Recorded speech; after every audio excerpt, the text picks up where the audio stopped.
911, what are you reporting? We got someone or something crawling around out here. Did you see what it was? I can't tell. All I know is that my central light came on and I just happened to glimpse and see this thing running across the yard. A good-sized man or something. It looks like a man. I don't know what it was. Just it ran across the yard. It seems to be a Bigfoot leaning against a tree in a wooded area. I have seen plenty of people with big feet, but not Bigfoot. Tree lines and brush, he sees about a 7 and 7.5 foot tall Sasquatch looking back at him. Kind of looks like a wolf, but not like a neighborhood dog. Take these stories for what they are in hopes that maybe if it's out there, then show me. Yeah. And says he might have caught the mythical chupacabra creature terrorizing his chickens. Like a grunt and a knock. It's like a... I think there's kind of a cultural tendency for people to want to make Bigfoot a quote-unquote monster. Welcome to ECBRO Bigfoot Radio.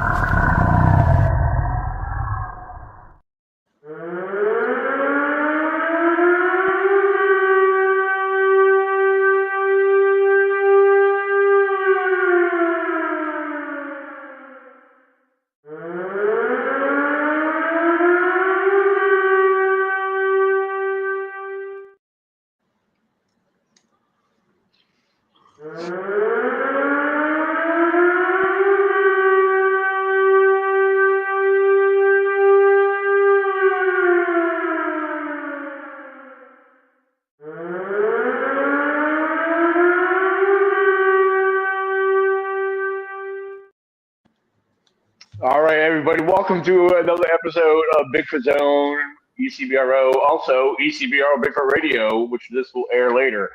And I want to welcome my panel, Melissa and David Lester and John Stasco. How are you guys doing tonight? Doing great. Doing okay. Awesome. So tonight's podcast, we're going to touch base on a couple of different things. I know me and John, we've been talking about a lot of different things on and off over a period of time. And, you know, I don't know, Melissa and David, I don't know how many groups you're really involved with when it comes to social media, when it comes to Bigfoot and cryptic groups. Yeah, over the years, from the time I first started, I've been on social media, probably almost as long as I've been involved with the research, probably a good 15 years, roughly. And, you know, it was a different ball game from when I very first started up to where we are now. So there's a lot of things that we'll probably throw out there tonight that we're going to discuss. Some things that seem, at one point in time, everything seemed like it was all fine and dandy, and everybody was on board, and you know, with one thing in mind. But now, with Bigfoot research and the entertainment industry and people wanting money for this and that, and we're talking about people that are involved that don't even believe in Bigfoot. They're out there just, you know, they're using Bigfoot to make money. And so that's kind of what's taking over this whole community, which we're going to discuss a lot of that tonight. I know John's touched base on a few things with me personally, and he shared a lot of details with me with certain things that he's been involved with and what he's observed. And I'm going to go over a few things. There's so many different things. We'll probably be in so many different directions tonight. So please try to follow us. Because, you know, there's a couple things I wrote some notes down that I want to discuss and kind of go over at some point in time. So I guess with that being said, you know, and we're going to get into talk about some Bigfoot research. Yeah, we agree. We're going to talk about some Bigfoot research and, because there's a lot going on here when it comes to Bigfoot research as well, and what we got going on. I'm excited for so many different things coming up on so many different levels. Some of the things I talked to about David just yesterday evening regarding some new information and reports just north of me, which we're hoping we're going to play things out by ear, and hopefully that's something we can go investigate. You know, I love it when I get new reports of activity and stuff, especially when it's not that far from me.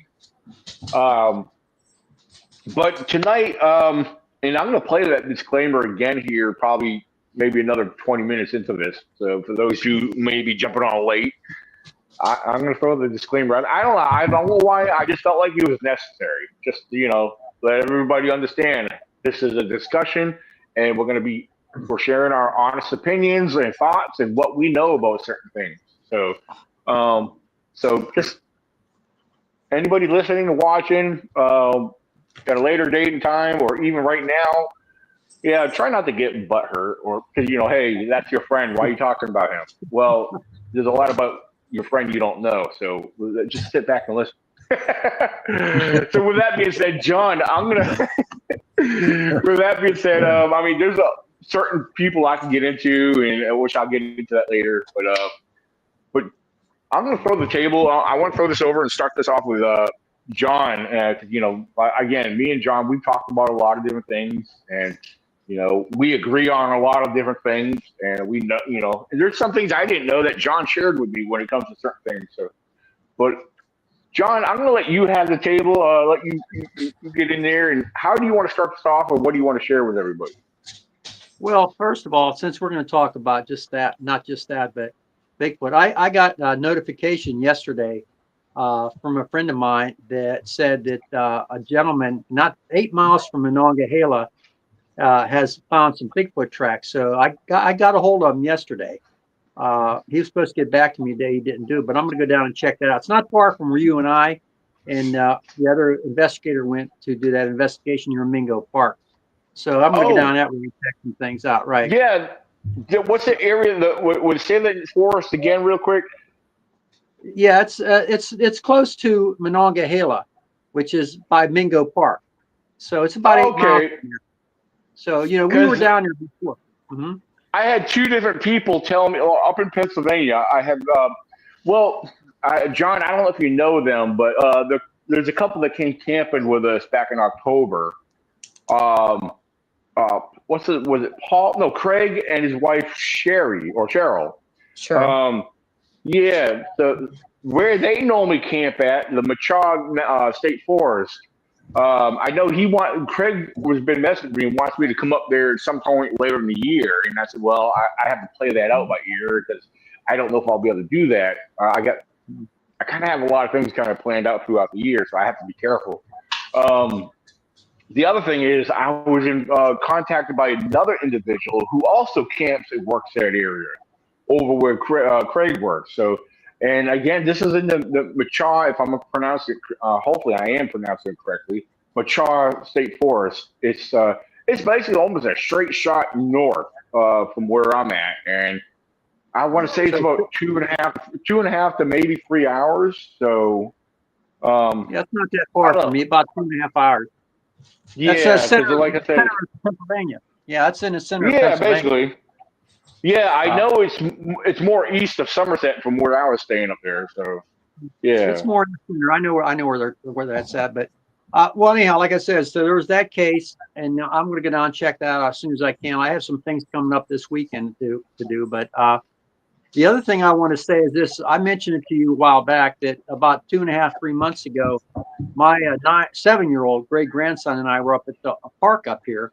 It's pretty heavily forested, and I was teaching him how to ride his bike, and I was sitting on a bench, and he came around this big circle, and he said, "Pap, look over there." And I looked over to my right, and about 150 feet away, there was something sitting behind a tree, and it was all black. I first thought it was a bear because I've seen bear up there, believe it or not. And I live in Washington, but it's not far, maybe 2 miles from where I live. But anyhow, so I'm thinking it's a bear. So about that time, my wife called me and says, "John, what's going on? How's Eli doing?" I said, "Well, he's learning to ride his bike."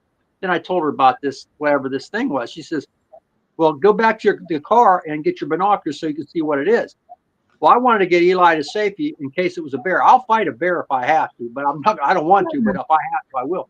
But I wanted to protect my great grandson. So when I stood up and started walking, I took about 10 steps. This thing stood up. It was all black. It was wider than the tree. The tree was about 1 foot wide. So when it stood up, it was about 7.5 feet tall. And now there's no bear around here. No black bears that tall, none. And it walked into the woods like a man. And the reason I know it was 7.5 feet tall, because there was a branch where it stood up and its head was about 6 inches above the branch. Okay. So that's how tall I know. I didn't find any tracks because I went back the next day. It had rained and washed everything out. But anyhow, that's I don't know if that was a Bigfoot or not. I'm the kind of guy, I don't want to jump to conclusions like you see on these TV shows, and I know we're going to be getting into that in a minute. but not everything I see in a wood is Bigfoot oriented or regarding Bigfoot. Okay. I'm very, very pragmatic person. Okay. I have to be, because we're under such scrutiny by the scientific community as is. We better dot all the I's and cross all the T's before we go making claims. Anyhow, so, but as you know, Dan, I've seen personally with multiple witnesses Bigfoot 4 separate times. Okay, along with police officers. And I took you and an investigator and another person out there to show you where it was standing. It was about 10 feet tall. I'm 6'4". I can reach 8 foot flat foot. This thing was 2 feet taller in my hand. 22-inch long footprints. I found hair samples. I sent it to the university and all that.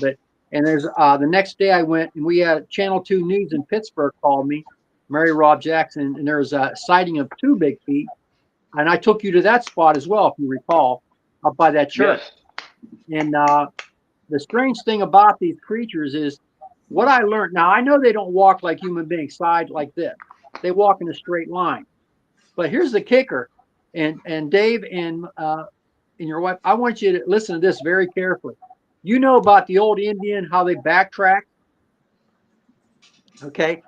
When I followed these tracks, the first set of tracks was 10 feet apart. The second set of tracks, that was for the big one. The smaller set of tracks were 18 inches long. And that was about 6.5 to 7 feet apart. But these were in straight lines. So I followed them to the edge of the hill, me and the reporter and the camera crew. But the tracks stopped there.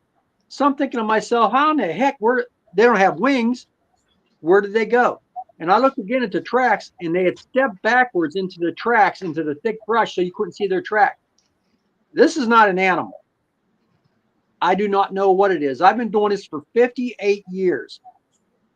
And I can honestly tell you it's not an animal. And I'm going to tell you something else. And I know you all probably are going to agree with me on this, and so are our listeners. I hear people all the time on these various groups and TV shows considering themselves and calling themselves Bigfoot experts or paranormal experts. No. There are no experts. I am considered an expert in the groups I'm, but that's a designation that the groups I'm an admin in has put me in. Right. I was just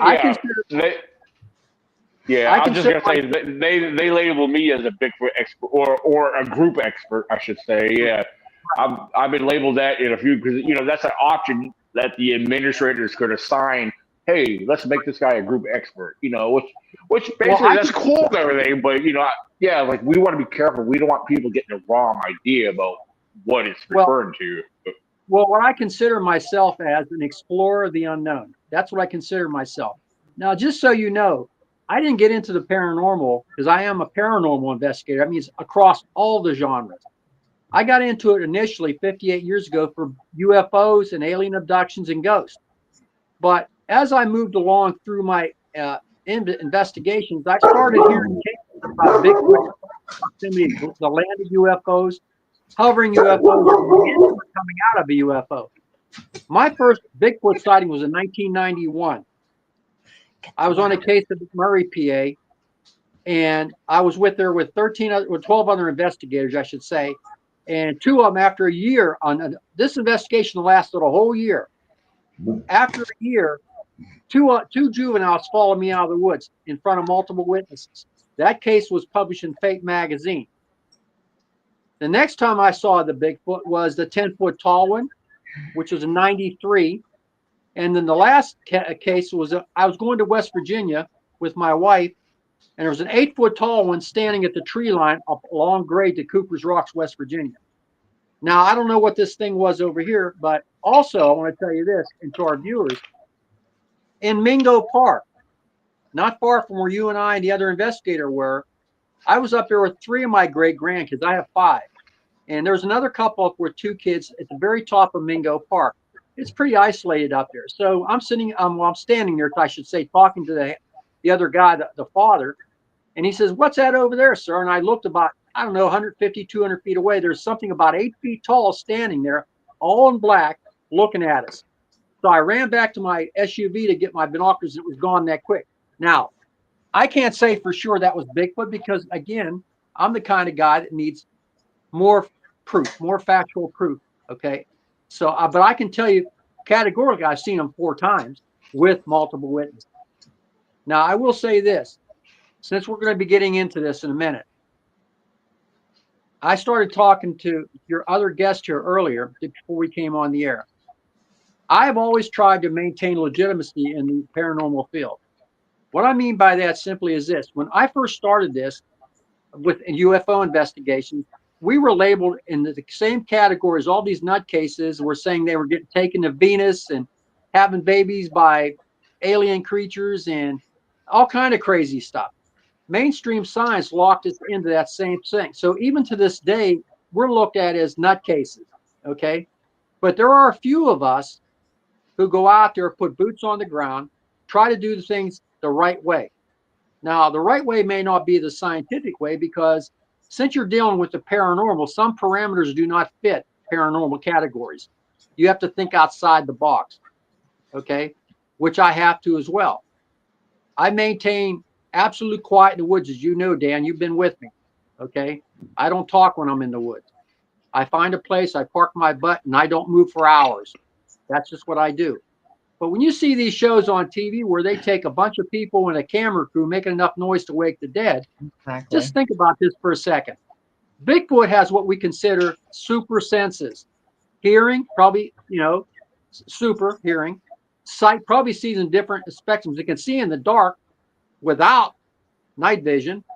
Super strong, as you know, okay, and smell probably as well. So if you're making noise in the woods, you take a bunch of people in the woods, you're probably not going to see a Bigfoot, okay? Right. Because they know you're in the Very woods. unlikely. Right. And that's the problem I see with a lot of these shows on TV. And then let me move on. There's another group, I'm not going to name it, for safety. Do it. No, I'm just joking. Well, I can. You know me. I got a big mouth. But here's the thing. There's a group on TV. Everything they hear in the woods is Bigfoot. Every tree limb or something that fall down is Bigfoot made. Bull crap. Okay? Trying to keep it clean here. Look, if that were that easy to find Bigfoot, well, don't you think we'd all find him already? Now, the other thing is this. For the record, we're uncensored, so speak your mind. Oh, okay. Okay, that's great. There's a lady here. I don't want to offend the lady. Okay. Oh, but she's heard it all. I've been in the military. I'm there you go. Oh, what the heck, But here's the thing. These people on these TV shows have access to a great deal of money. Okay, why don't they take and set up an expedition to capture a Bigfoot? Not just to film it, to capture it. Get trained trackers, dogs, drones, whatever you need to go out there and capture a Bigfoot. Now, I will say this about that.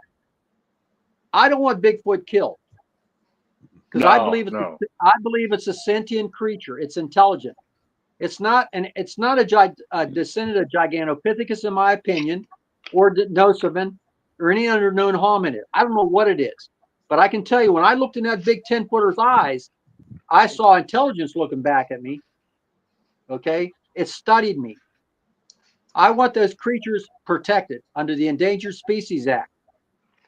Okay, we can study them, we can capture them, we can release them back to the wild. But I don't want anybody going out there half-cocked with guns or drunk, carrying on like some of these other people do to try to kill a Bigfoot. Let me just say this. As you all know, what happens if you wound a bear or a tiger and you don't kill it? Oh, they're going to come hunting you back down. Well, they're going to hunt anybody because they don't differentiate between one and another. But they don't forget. Well, not to cut you off, John, but that actually was a situation some years ago, right here from where I live right now, just a couple miles up the road from me. Now, keep in mind, the Blue Ridge Mountains, also known as the section of Blue Ridge Mountains that runs in my backyard is Skyline Drive. And there's a lot of houses that live, a lot of people live in the mountains on the base of the mountain over here.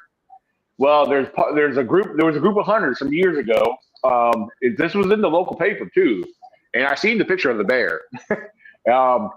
Well, that's what happened. There was a group of guys they were bear hunting. Well, apparently, big giant bear got shot and wounded. Well, the bear ran off, but the group of guys went one way. One of the group members went a different way. Big mistake. The bear was actually ended up stalking that one individual because he was alone, and it put him in a vulnerable state. Well, luckily, let me back up. That bear ended up stalking him and approaching him and being wounded. Of course, he was a big, giant, pissed off bear. And that bear started coming towards him. Luckily, the other group actually ended up working their way over and happened to stumble upon it. And the group of them were able to gun it down because that bear was about to attack that one guy by himself. And there was pictures of the bear. The bear was huge. It was, by the time they shot it, there was pictures of it laying in front of a backhoe bucket. Now, a backhoe bucket, what's that? Maybe 5-6 feet long. This bear extended. Yeah, this thing was huge. It was extended from head to wherever, from one end to the other. It was beyond the length of a backhoe bucket. So, but yeah, that's what happened. Yeah, you shoot and wound a bear, you better be, you better shoot. When you shoot a bear, I don't care, you better make sure it's dead. Well, here's the thing. My point being is if you, not just you wound an animal, say it doesn't stalk you. Now it's not able to hunt, okay? It's natural prey. So it's going to turn to what it can to hunt, okay? Many years ago in Africa, there were 2 male lions that killed almost 400 people along a railroad they were building in Africa because they couldn't hunt. They developed a taste for human flesh, okay? So they went after human beings who were easy prey without our technology. But I'm getting off the subject a little bit. So my point being is that I want this creature protected. I want it studied, but again, you get all these shows on TV, they're in for the entertainment. I've seen them they've been on TV for years now and nothing's really come out of it. I mean, yeah, it's entertainment, to me, I don't even watch them like that anymore. Okay. Because it bores me. I get out there at my age and I put my life on the line every time I go out, not just for Bigfoot, for anything. Okay. To try to get answers. That's what I want. I want answers before I die. I don't know how much time I have left. None of us do. Okay. But what really incenses me also, I got to say this now, and I'll turn it over to our other guest here. But look, there are people that charge exorbitant fees to show up at speaking engagements. Dan, you know me. I've never charged one red cent to go to any speaking engagement, and I never will. Why? For the love of knowledge. Okay. But there's people charged between $5,000 and $8,000 and more to come to speaking engagements. These are the same people that rarely, if ever, get out into the woods and do active research. Right. There's one individual in particular. Okay, I used to belong to a group years ago, and the director of the group, at the last minute, after we turned all our information into him, he disbanded the group. Well, he kept all the information we accumulated. Now he's writing books off our hard work. They go up and they charge big fees to go up $25, $30, $40 a piece just to listen to somebody talk and try to sell their book. Now, I got no problem with people selling some books. But listen, if you're going to sell books, make sure you're out there in the woods doing something, okay? Do something, okay? Don't just write about somebody else's stuff. Go out there and get some information, find stuff out. I can share a lot of stuff that I've learned in tracking, like you have. I do certain things that, and not to guarantee, I can't guarantee anybody's going to see anything. But what I can do, I can guarantee that you'll have better chances of seeing something, but if you follow certain procedures that I use, okay? Simple as that. For instance, 3 months ago, I'm at a castle up here in Brownsville. You know where that's at, Nemacolin Castle. I'm up there with my wife and 20 other people on a tour. I had my cell phone with me, and they're talking about ghosts in this place. Guess what John did? Got 4 pictures of ghosts, including a little boy about 3 feet tall with a gray head, a woman standing in front of a mirror like this, okay? A set of fingers opening the door and 2 eyeballs looking right at me and broad, and everybody saw them. Okay, why? Because I looked. You can't go out there. Look, if you're going to be on your cell phone or you're talking nonsense to somebody else, and you're not looking, you're not going to see anything. But again, now let me just go on. Now I want to say one more thing here. I got a person I know who claims they got Bigfoot on their property. Okay. And they're charged. I've offered to come down to this person's property 9 separate times to do an investigation on my own dime. He's never gotten back to me about it. But he is now charging a lot of money for people to come down and camp out on his property. Okay, so let's say it's 20 or 30 people come down and camp out on his property and pay this exorbitant fee. Do you think you're going to see something? No. Yeah, you're never guaranteed it. You're not going to see anything because all those people are going to look. Bigfoot's not stupid. That's why he's a hide and go seek champ. Okay, you're not going to see anything. The best thing you can do is go along a set of power lines or a game trail, find a place, park your butt against a tree, don't move, and just wait and be quiet. Right. And and just wait. That's all. All you do is wait. But you got to sit like a stone, and that's what I do. Anyhow, right. I got problems with people that take advantage of this genre to line their own pockets, to make a name for themselves. Okay, I don't care what you do, but if that's what it's a business now to them. It's not a life's work. To me, it's life's work. Right. Okay. Well, there's certain individuals out there that have become so popular over the years. Oh, I know. Well, I mean, I can name a few. Thinking off the top of my head, I can name a few. Yeah, I'm sure you can too. And these individuals, now I have respect for some of these individuals because, with that being said, some of these individuals, yes, they are experts in their field of degree. These people have certain master's degree and so much more. I'm going to bring up Dr. Jeff Meldrum for starters. Now, that individual, I've met him a few different times. I've had discussions with him one-on-one and with other people. Now, he's a very laid-back individual when you get to speak to him. I mean, he'll discuss things with you in lame terms so you can understand what he's discussing. I've sat on 2 of his lectures, his presentations. And I've been very impressed with the way he presents things. He's very simple, and he makes some good points, and I appreciate what he does, and I respect a lot of what he does. He's one of the very few that I've always looked up to.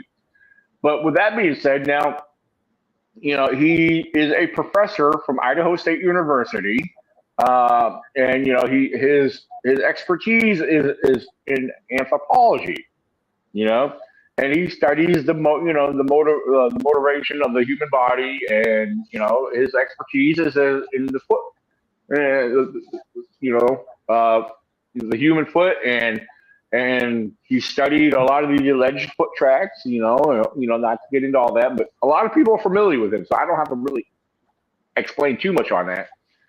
Now, again, he's been very popular over the years because he's been on documentaries. He's been, featured on almost every other TV show there is, where a lot of these TV shows like, hey, let's do a clipping, let's add Mr. Jeff Meldrum in here, so they do.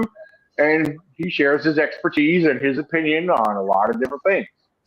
And of course, he appears at a lot of these events. And he's located out of Idaho, where his university is located.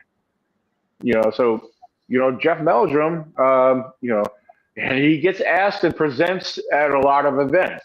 West Virginia coming up in June, for example, is one of the events. Now, I don't know if they have a special deal with him. I mean, yeah, he does charge between $5,000 to $8,000 for an appearance.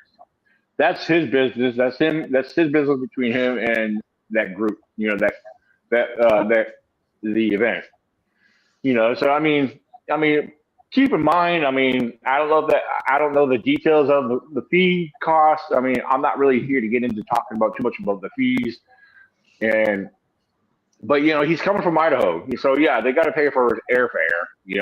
I don't know if that's separate or included. I don't know none of that. But he's one of the very few that I could see. I guess you could say, I don't know, John, correct me.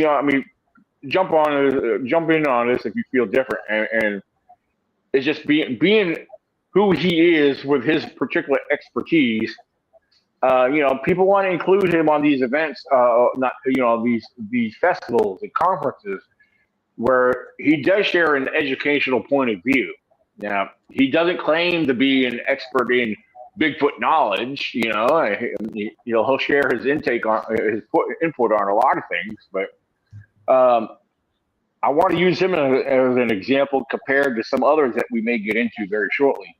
All right. Well, let me just say about that. Yeah, go ahead. First of all, I'm not trying to ruffle anybody's feathers here. Okay, first of all, and I can respect those people who are experts in a certain particular field, an educational field, anthropology being one, or biology, or anything along those lines. Okay, if they're an expert in those areas, they can give an opinion based on their expertise in those particular areas. What I'm saying is, we have a lot of people go out into the woods. I won't name the group, but they go out with guns and they're half drunk half the time, looking in cornfields and barns and things of this nature for Bigfoot. Okay. Then you have the guys out there trying to make a name for themselves by running certain podcasts like they're the be all know all of all Bigfoot. They are not. I've seen them and I don't know what they are. I may never know what they are. Okay. I know other people who have seen them, have experience with them. But the problem, Dan, and you both know as well, people join these groups looking for some type of validation or closure. When I do an investigation for somebody, and just so you know, in over 5,000 different kinds of investigations, I've debunked about 80% of them or so. Okay, of the Bigfoot cases, which have been over 500 I've been on myself and with my co-investigator at the time, I've debunked about 70% of those cases, okay? But these people look for validation and or closure.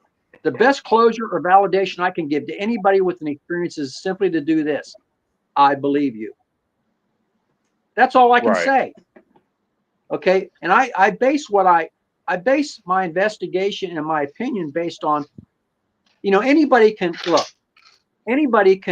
have an experience. I don't care if you're the Pope in Rome, the president, an ex-felon, or somebody who's autistic or mildly retarded, you can still have an experience. There's no limit to who can have an experience. So I have to take this on a case-by-case basis, okay? But when you talk to somebody who's had a genuine experience and they repeat the same story over and over and over with emphasis, with that belief, you can get that gut feeling about something, then I have to take and look a lot further, okay? And I've talked to some people that were in prison who've had experiences. And for those people, it's harder for them to come forward because their credibility is already called into question simply because they were locked up. Oh, well, it happens. 1 out of 3 people in this country are locked up at some point, but they can all have experiences. So what I'm getting at, I guess, is that you have to, when you're doing this stuff, you have to be skeptical, but at the same time, you have to be open-minded that maybe they're telling the truth, okay? So as I said earlier in this broadcast, I have to proceed from an assumption of skepticism first, tempered with an open mind. It's hard to balance sometimes, okay? Because I've run into people who have fake Bigfoot tracks. They have fake sightings. When you question them, their story's constantly changing back and forth. They won't look you in the eyes, okay? You can tell they're ad-libbing a lot of the stuff, okay? But when somebody's really had a really genuine experience, you can kind of tell, okay? And also because of what I saw, when somebody tells me something that matches what I've seen, I know they're telling the truth then. Right. Not just about we're talking about the hair color, the mannerism, how they proceeded. And just so you know, I want to say this because I've been talking my mouth off here a lot, but I want to let our other guests say something. But look, in my experience, my personal experience, there's been no Bigfoot sighting that I'm aware of in my personal experience that's been a violent one. Now, I can't say the same for the ones down south or the ones in the Pacific Northwest where there's more violence. And the reason I say they're different is because to me, it seems that the more feral Bigfoot are the ones that are the furthest away from people. With the least amount of people, they become more territorial in their hunting grounds. They don't want you there. Whereas the ones on here on the East Coast, Dan, seem to be more nomadic. They follow the deer herds. They follow them. They're migrating. They don't stay in any one place too long because, frankly, we have too many people here in the East Coast. But I digress. One last thing, and I'll shut my mouth here. There's some events coming up that I simply will not attend because of the people who are there trying to make money off it. They'll sit around the campfire, sing Kumbaya, and talk about Bigfoot. That's great if that's all you want to do. But I don't have to pay money to do that. You understand? I don't have to pay money. And money's hard to come by in today's economy. It's only going to get worse. So for the charlatans out there who are pumping their books and are trying to make a name for themselves and run it as a business, I got a problem with that. And you all knew who I'm talking about, who are listening in. I'm putting you on notice. I'm putting you on blast. Okay? If you want to show me that you got what it takes, get out there, put some boots on the ground, get your own experiences, start doing investigations, stop worrying about making a name for yourself, and try to find some answers. And the other thing too, and I belong to a bunch of different groups too, as an admin, a group expert, whatever, moderator, you name it. Share information with other groups that are like-minded. Get a database together to share. So, I mean, maybe this group will have something they can help this group with. You understand? I mean, right now, everybody seems to be so tight-lipped with these groups. It boggles my mind. Don't we all want the same answers? And here's the other thing, one thing here. What happens one day when they finally get Bigfoot and they catch him, and it's beyond a shadow of a doubt? They're going to put them all out of business, aren't they? I hope so. I hope that day comes. Yeah. Yeah. That being said, I'm going to turn it over to our guest here. Real quick, to answer William Nighthawk's question, he said, Daniel, you don't sing at the campfire, do you? LOL. Well, it's funny he actually, it's funny he questioned, he asked that, because what I've camped. Careful, Daniel. Choose your words wisely. I'm not afraid to admit this. Yes, I actually have, but not just singing. I've actually chanted and ranted. Like, I've done Indian chants. Like, I've been at the campsites by myself, with a fire going. And I've actually done my own Indian chanting, which has actually been kind of. I never really admitted to maybe. You're not dancing around that campfire naked, are you, Dan? Not like the Lord of the Flies in my underwear, no. Daniel, I can almost visualize that. That's scary. You know that? That's scary. Any Bigfoot away. Well, David, that's something we're going to be doing that come May. So get ready. No, I've got my limits. Buddy. Make sure you have clean water. You and Ron can handle that aspect. We'll sit back. Make sure you have clean whitey tighties. Make sure there's no skid marks. We'll be in our whitey tighties dancing around the fire. I gave up toga parties back in the 70s. Nope. Oh my God.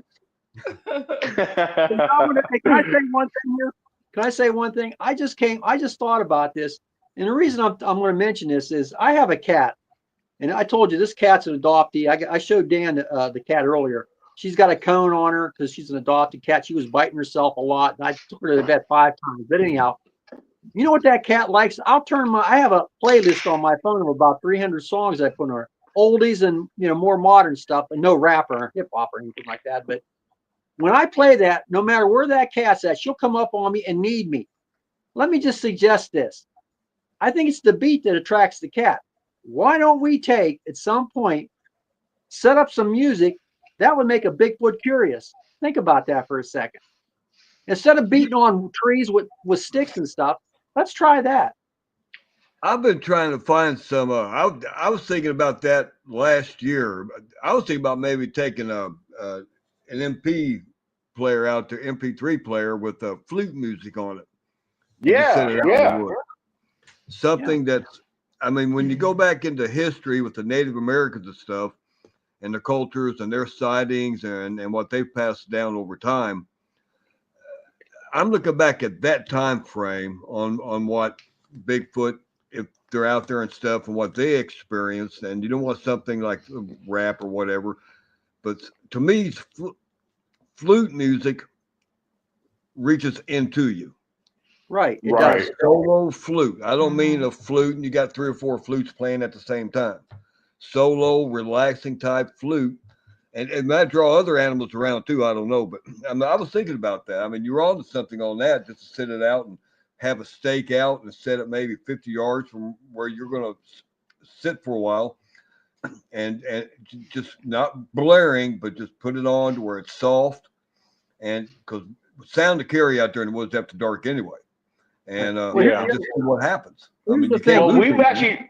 We've actually done that with the group camp out I did up in Pennsylvania with Ron and the girls that were with us, and Tara and Faith. And Ron actually had some stuff. Well, we had phone services, so he was able to pull stuff up off of his phone. And we all sat around and we listened. And he played some different Indian tones and music, and some of it was just mainly all flute, which was actually it was actually so relaxing for us. I mean, for me personally, sitting around the fire and just being quiet and playing that music, it was. I mean, even just for me, period, it was so relaxing, and it's just like kind of you get zoned into it, and it's like, Well, let me say this. There's something else. I got it on my phone. I got about 5 of them on my phone. They're different tones, including bells from the lamas in Tibet. Okay, and there's different frequencies of sound that can be played as well that are calming frequencies. Like you said, Dave, you want to draw them in. You want something to calm their souls. That old saying, music soothes the savage breast. There might be something to that. And the other thing, Dave, you mentioned about Native Americans. We need to look more into the Native American lore and mythology about Bigfoot. Okay, because they were here before any white man was here. Okay, they had interactions with the hairy man. They actually had some battles with the hairy man at some point. Some even supposedly lived with them. But I think we need to listen more to the Native American people, about their encounters, what they feel about the hairy man. Some revere him. Like if you go, I have a friend named Tom Seawitt, and I believe he's an Inuit Eskimo, and they've had experiences up there and stuff. And I think that we need to listen more to what they have to say about it, because we can learn a lot from them as well. I mean, why turn our backs and just limit ourselves to one way to look at things? Okay, that's what I'm saying. When you're dealing with the paranormal, you have to think outside the box. You have to think about what parameters we can utilize to try to get answers about these creatures. Okay, and there's an old saying too: you don't know where you're going until you know where you've been. Okay, well, the Native Americans have been here.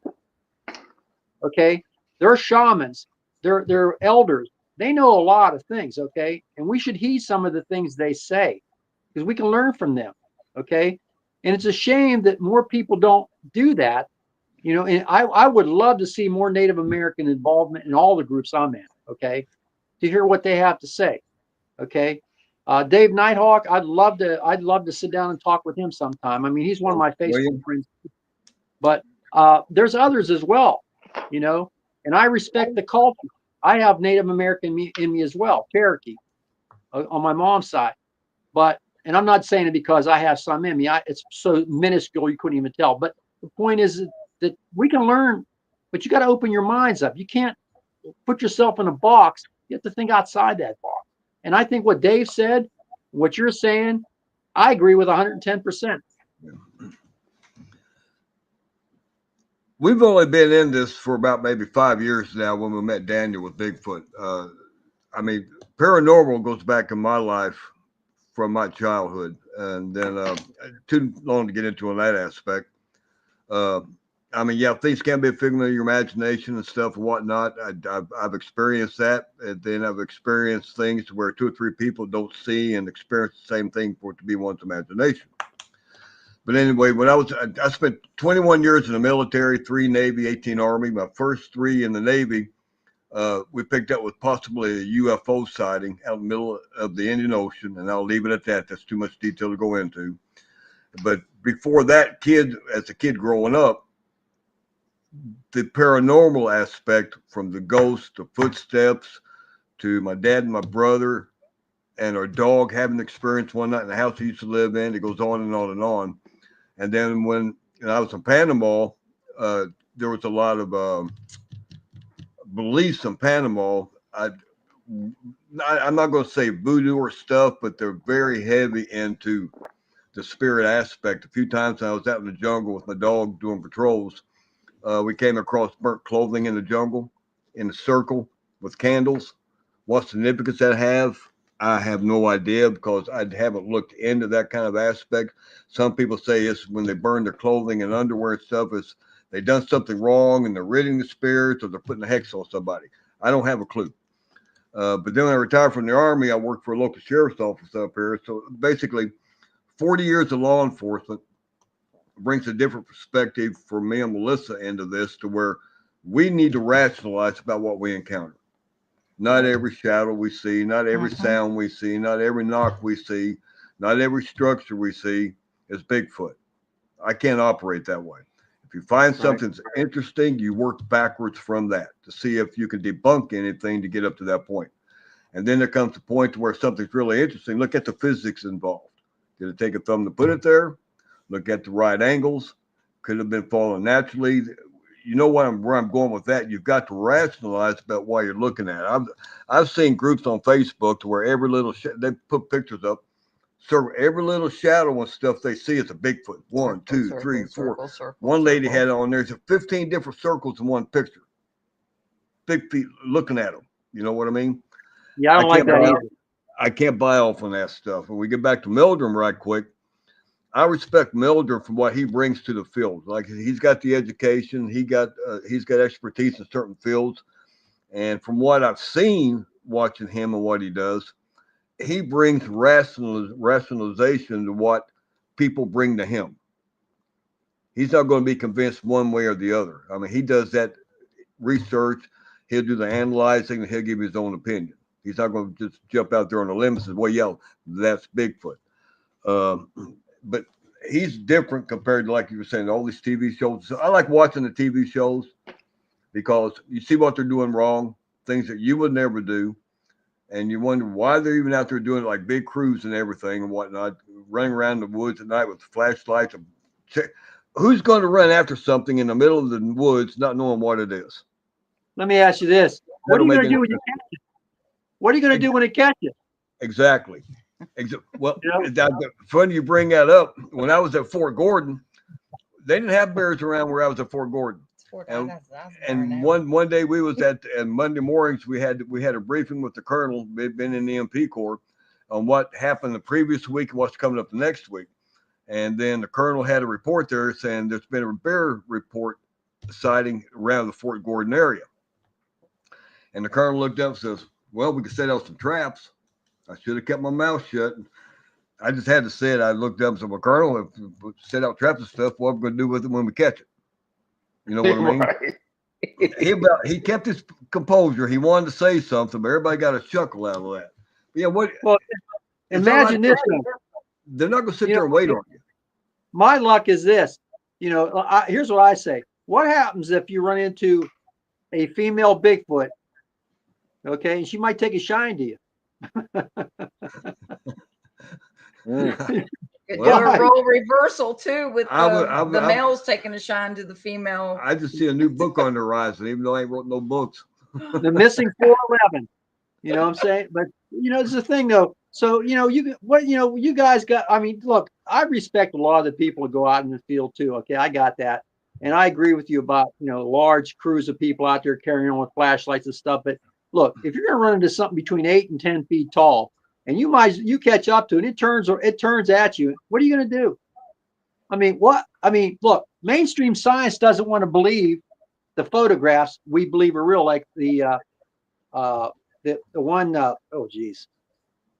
one picture. Okay, they don't want to believe that. Okay, and then you have all these AI generated pictures and the red circles of foliage and stuff like that. I mean, I get so angry when I see that nonsense. Okay.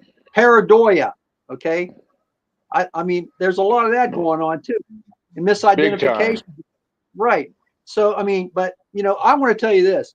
I get a kick out of when they show Bigfoot on some of these groups, the AI generated pictures. He looks like the Incredible Hulk with muscles bulging. Look, they don't look like that. They don't look like that. Maybe some might, but yeah. I mean, it all depends on their diet and yeah.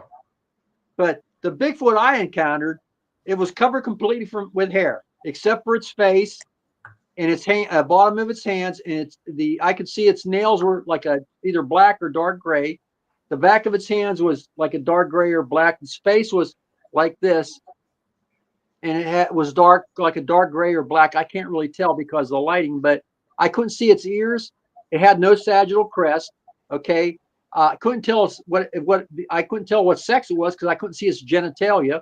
I'm assuming it was a big male because generally males are bigger than females, but I don't know for sure. But I can tell you one thing: that thing has shoulders wider than my SUV. Okay, had arms like tree trunks. Okay, it could have ripped my arms and legs off and lost its teeth with it. Speaking of which, I can tell you pretty much categorically that it's an omnivore, and I'll tell you why I say that. As you know, if you've taken any biology courses, we have canine teeth and we have molars. The molars are for eating more like plant and grinding things, right? The canines are for ripping and tearing flesh. It had both. I saw its teeth. Okay, I saw its eyes. It had green eye shine. No primate on the planet has eye shine.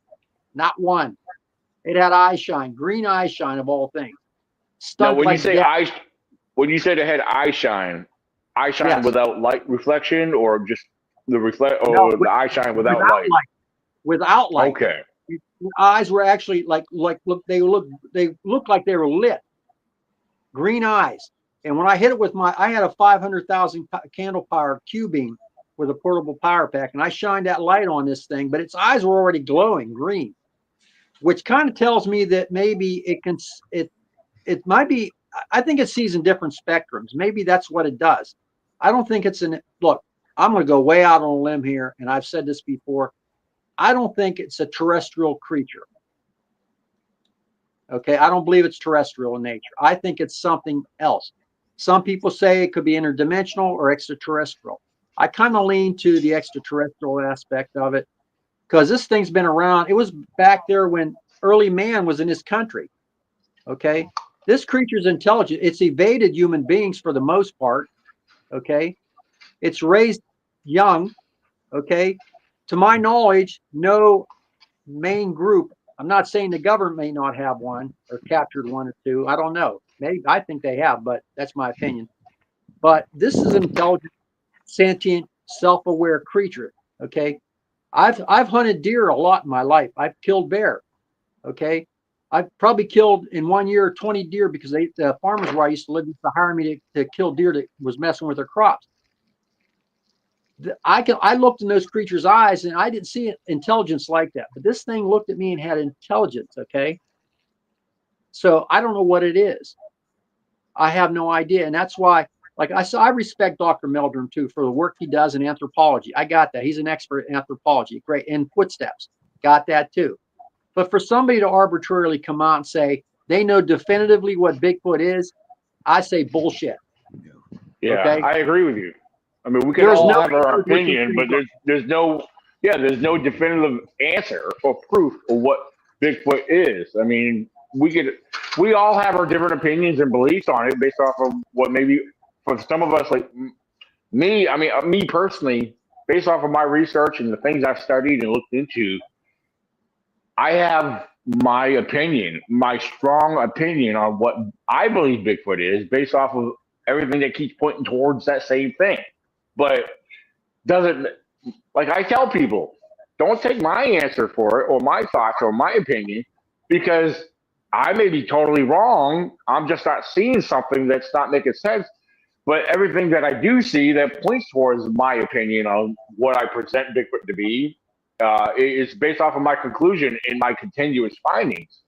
It's just I look at things different than others. That's all. You know, I mean, you're looking at it from the aspect of knowing what else is out there and being able to put dots together to come up with a conclusion. Most of the people that go out there don't have that knowledge or that aspect. They go out for one purpose, to find a creature. Right. They don't rationalize and bring in all these other factors looking for it. Because one question I have, could there be subspecies of Bigfoot? I ain't got a clue. We haven't had our experience yet. We've only been in this, like I said, about 5 years. We met Daniel at the mall. And I'm glad we did that because after I retired from the sheriff's office, they gave me an opportunity to get in this aspect. I always followed that, stuff on TV. But when he started talking about how he looks at things and not everything is what it is, that got me to take that next step to go ahead and get involved in this field a little bit, along with the paranormal. And next thing you know, I'm out buying money and I'm spending money, buying equipment and everything, and Daniel's sending stuff, and I'm spending more money on the equipment to get out there in the field with. Daniel on that, Daniel Dagnabbit. But when we go out in the field to camp out, me and Melissa goes out there, probably the others too. 1, to get out in the woods. 2, to relax and enjoy ourselves, to be out there with nature. And then to encompass in all that, we get out there and then we go out and do research with Daniel and the other few others that's in our group. To me, that's just totally relaxing. We have yet to have an encounter. Now, I caught some strange things on audio recorders I've left out, but I can't say, yeah, that's it. Mm-hmm. That belongs to that.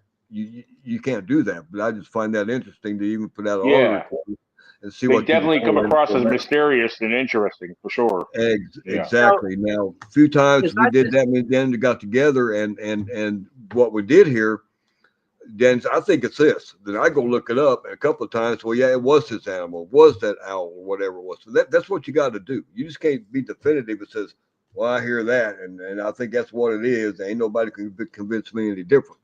I can't operate that way.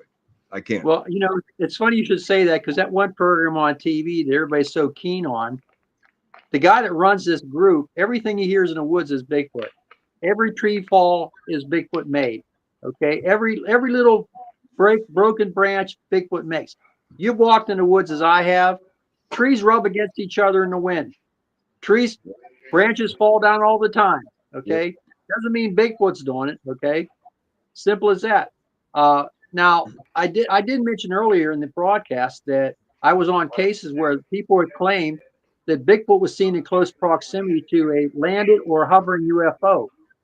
Also, I want to say this. A few years ago, my wife, who's my best friend as well as my co-investigator, she's sitting in a room here with me right now, we went down on a Mothman investigation in Point Pleasant, West Virginia.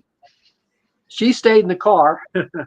And I went looking in all those bunkers and stuff. We didn't see anything, but by the fact that we didn't see anything tells me there was maybe something there, because that's a preserve. There should have been something there. So what you're saying about thinking outside the box, if there's an area that's supposed to be an animal preserve, you should see animals, right? Didn't see anything. Oh, my wife did see a little tiny moth. Okay. Now, way back many years ago, over 30 years ago, I met John Keel in New York, and we talked about that. He said that a lot of people don't know that Mothman thing was seen in conjunction with a hovering UFO. One of my good friends, Linda Sigmund, said that she saw the UFO. She's the one that saw the Mothman. She believes it came out of the UFO.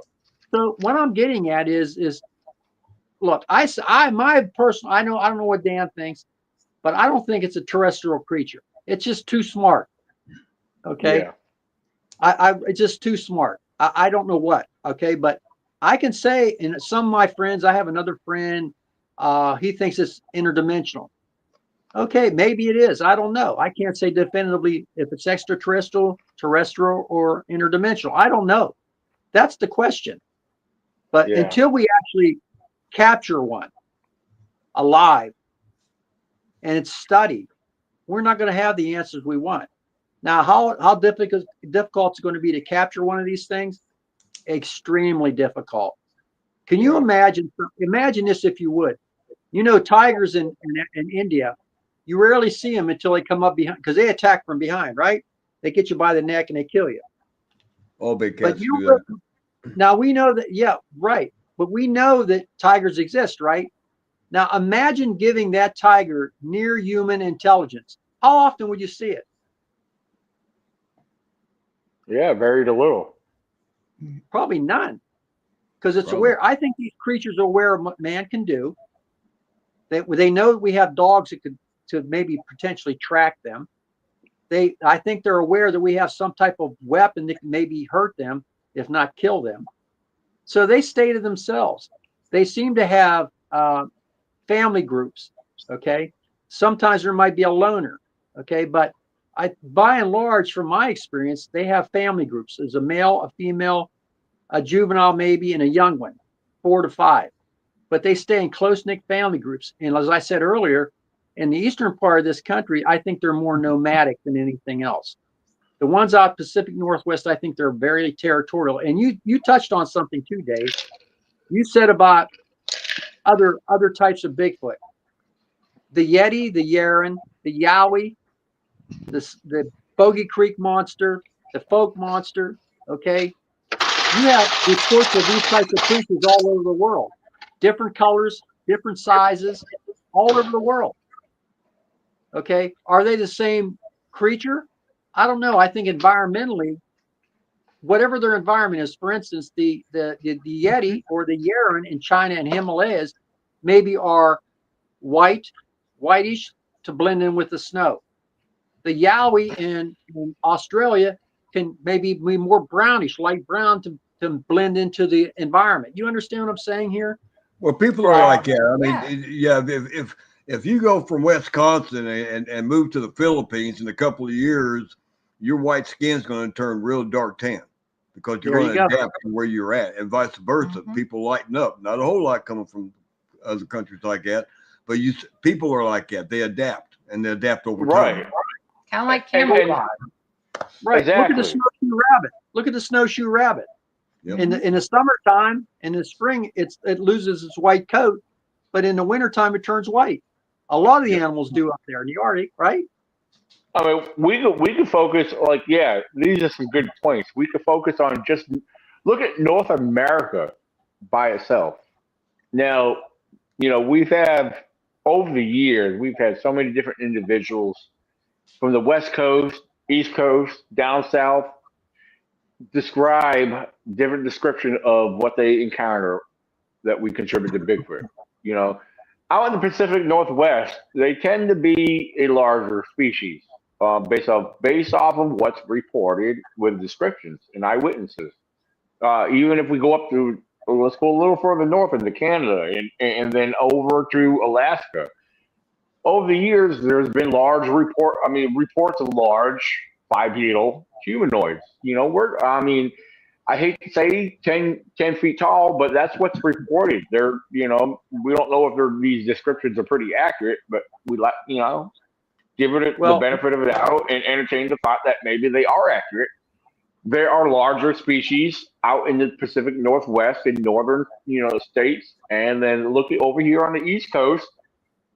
Just on my reports, I've gathered numerous reports over the years. Let's just focus just here in Virginia alone. Anywhere from 7 to 8 feet on average here on the East Coast, right here in Virginia. Then I've also heard stories and reports that I've gathered and heard, you know, people shared with me in other southern states south of Virginia. You know, they're like 6 to 7, 8 feet tall, you know.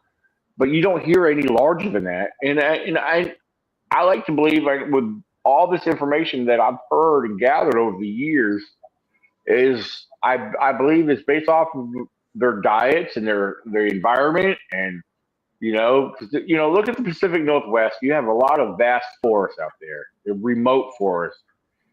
And even though, as I've said it before, the East Coast is highly underestimated, you know, and we have a lot of forests out here.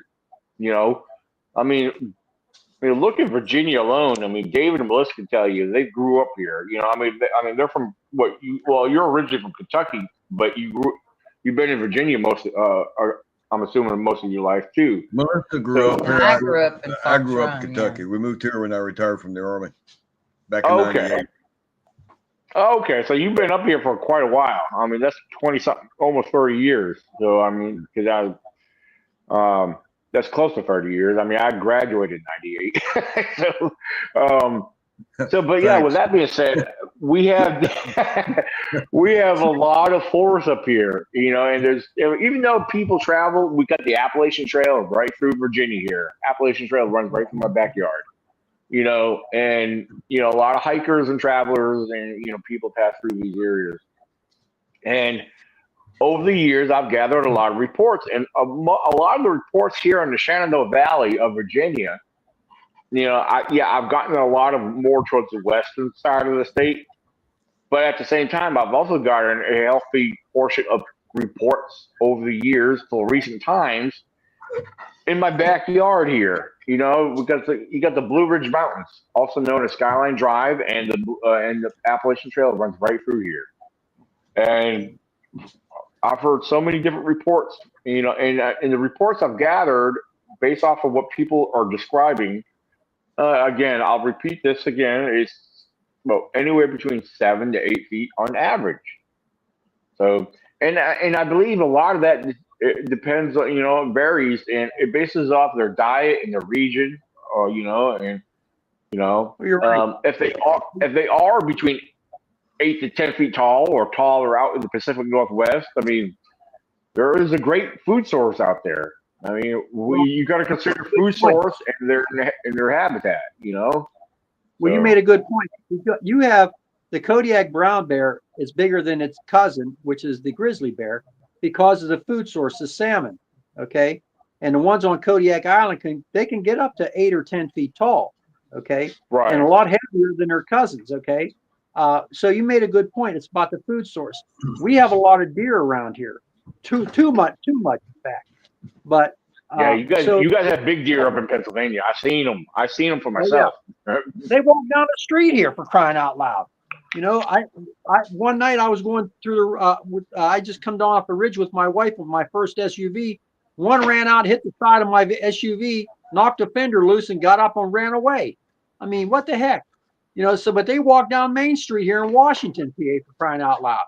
So it's a lot of, you're right, food source. Now look at the Yeti. The Yeti, the only food sources has up here, it's not going to catch a snow leopard for sure, okay, unless it's lucky. But it doesn't have a There's large all kind of mountain goats, and they got mountain goats and other deer and stuff up through there. So right. So it's potentially smaller, maybe in height. Now, I want to say something. You talked about the average height. There have been reports, people have claimed to have seen a Bigfoot 20 feet tall. Look, I've heard bigger. I know. Listen, there's no King Kong running around out there in the forest, okay? There's no 20, 25 foot tall Bigfoot running around. I don't care what anybody says. I call horse shit, okay? I mean, bull. Let's keep it real here, okay? Now, if you see something 10 feet tall, even 12 feet tall, you can say, man, that thing was 20 feet. Yeah, I mean, because you're going to be excited to see something like that, okay? I've seen stuffed elephants and an elephant at a zoo, and that's awesome. Imagine something on 2 legs, intelligent, looking down at you. It's 8 to 10 feet tall. People aren't really good at judging height and distances, that's for sure, okay? You were in the military, Dave, so you had to be pretty astute at knowing distances and height and things of this nature, especially when you were shooting at something, okay? Well, another big difference too is a lot of people get out 1 or 2 times a year in the woods. When they go out and they're looking for Bigfoot, they might be looking, but they're not seeing because they're not out in the woods enough to understand shadows, patterns, to train their eyes to be able to pick up something out of the ordinary. That comes over time. Just like when Melissa and this daggone rock hunting she got me into. She's specific about certain types of rocks that she wants to pick up. When she got me into it, I was picking up everything. I got tired of picking up everything and trying to tumble them to make them shiny. Then over time, my eyes got trained to what to look for. And that's people go out there on one day a week or 2 times a year. They're looking, but they're not seeing when they're out there in the woods. And they can walk right by a Bigfoot and not even know it. Mm-hmm. That happened to me and my dog with three thieves walking. We was in a bush and they walked within 6 feet of us, daylight. Did not see us in the bush. Okay. You can walk by them all the time. I think some of them might be curious sometime. I think whether they might be young or whatnot, and they'll come down to see what activity is going on.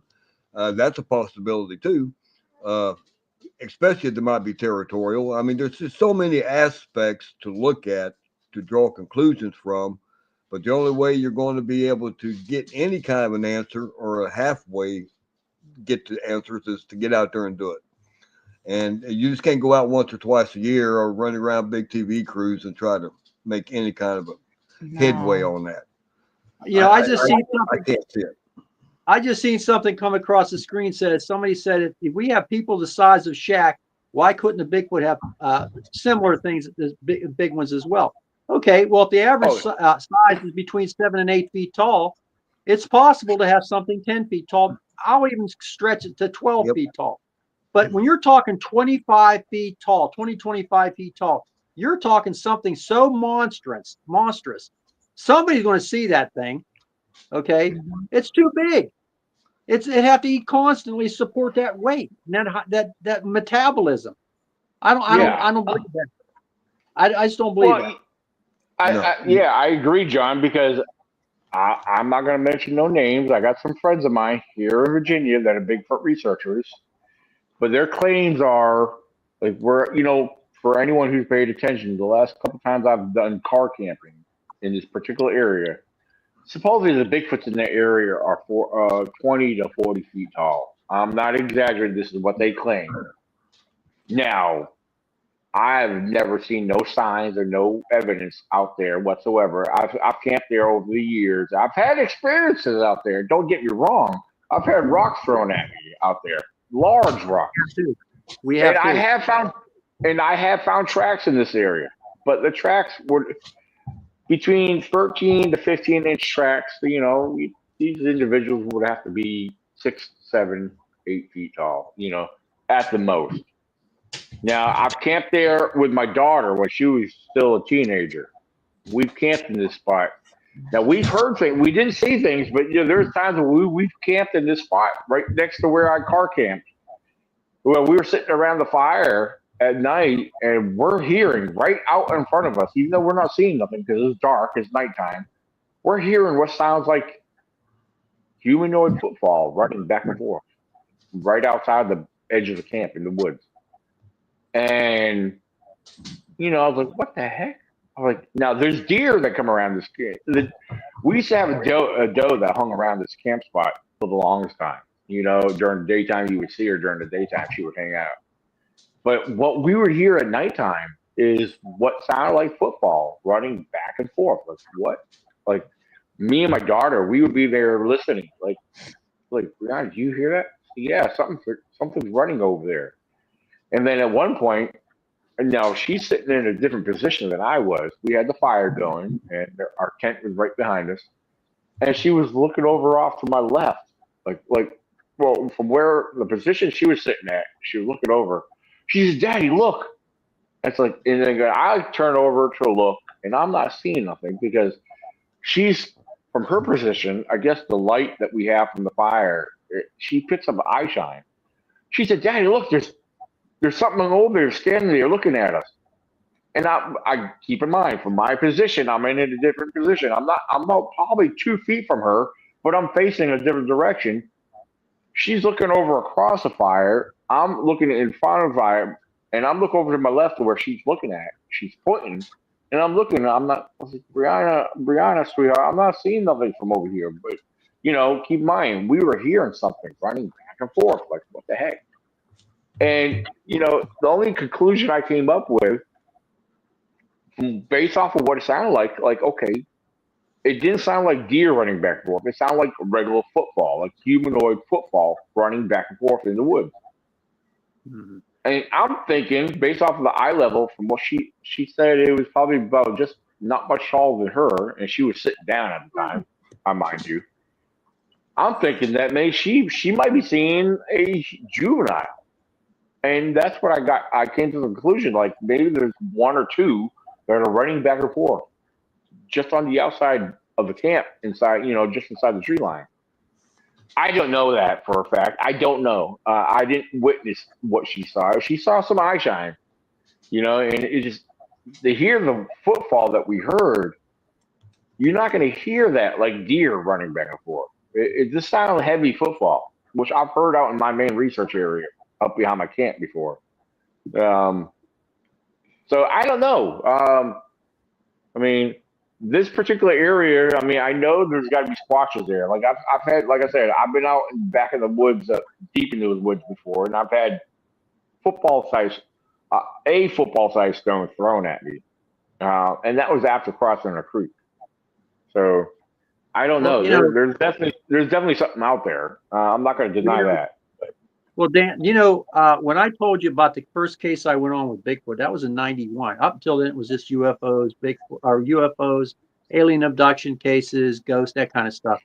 But when I was on that case in '91, my co-investigator, his name was Devin. He's 6'6.5", 660 pounds. He's bigger than I am. I weighed 240 at that time. So he's about 3 times my weight almost. Okay. And he had a size 15.5 shoe. Okay. He's a nuclear engineer for Bettis. He used to work and design and build reactors for atomic subs. So he's a smart man too. So what I did is it was in the summertime. This is when we first started the investigation for this family at McMurray. I went up a tree. I was able to climb trees back then a lot better than I can now at my age. And I stood up in this tree about 20, 25 feet up or so I could get the lay of the land, so to speak. I sent him down over the hillside where there's some railroad tracks that parallel a creek in the woods, which is all now urbaned up. Anyhow, so we have FM headsets on so we can hear each other it's voice activated. So he says, John, something's throwing boulder-sized rocks at me. Boulder size would be about the size of his hand, at least 100 feet. Okay, and they were landing in front of his feet, right in front of him. So he said, now it sounds like it's coming your way. So here I am, I'm up the tree, and I'm not moving. I'm holding onto the tree like this, and I got a camera, right? So I hear a rustling down below me, and I look down. I seen 2 sets of eyes, green, broad daylight, mind you, looking up at me from, down below. What do you think I did? I shimmied down that trunk as fast as I could. God knows what would happen if I'd have jumped on some Bigfoot.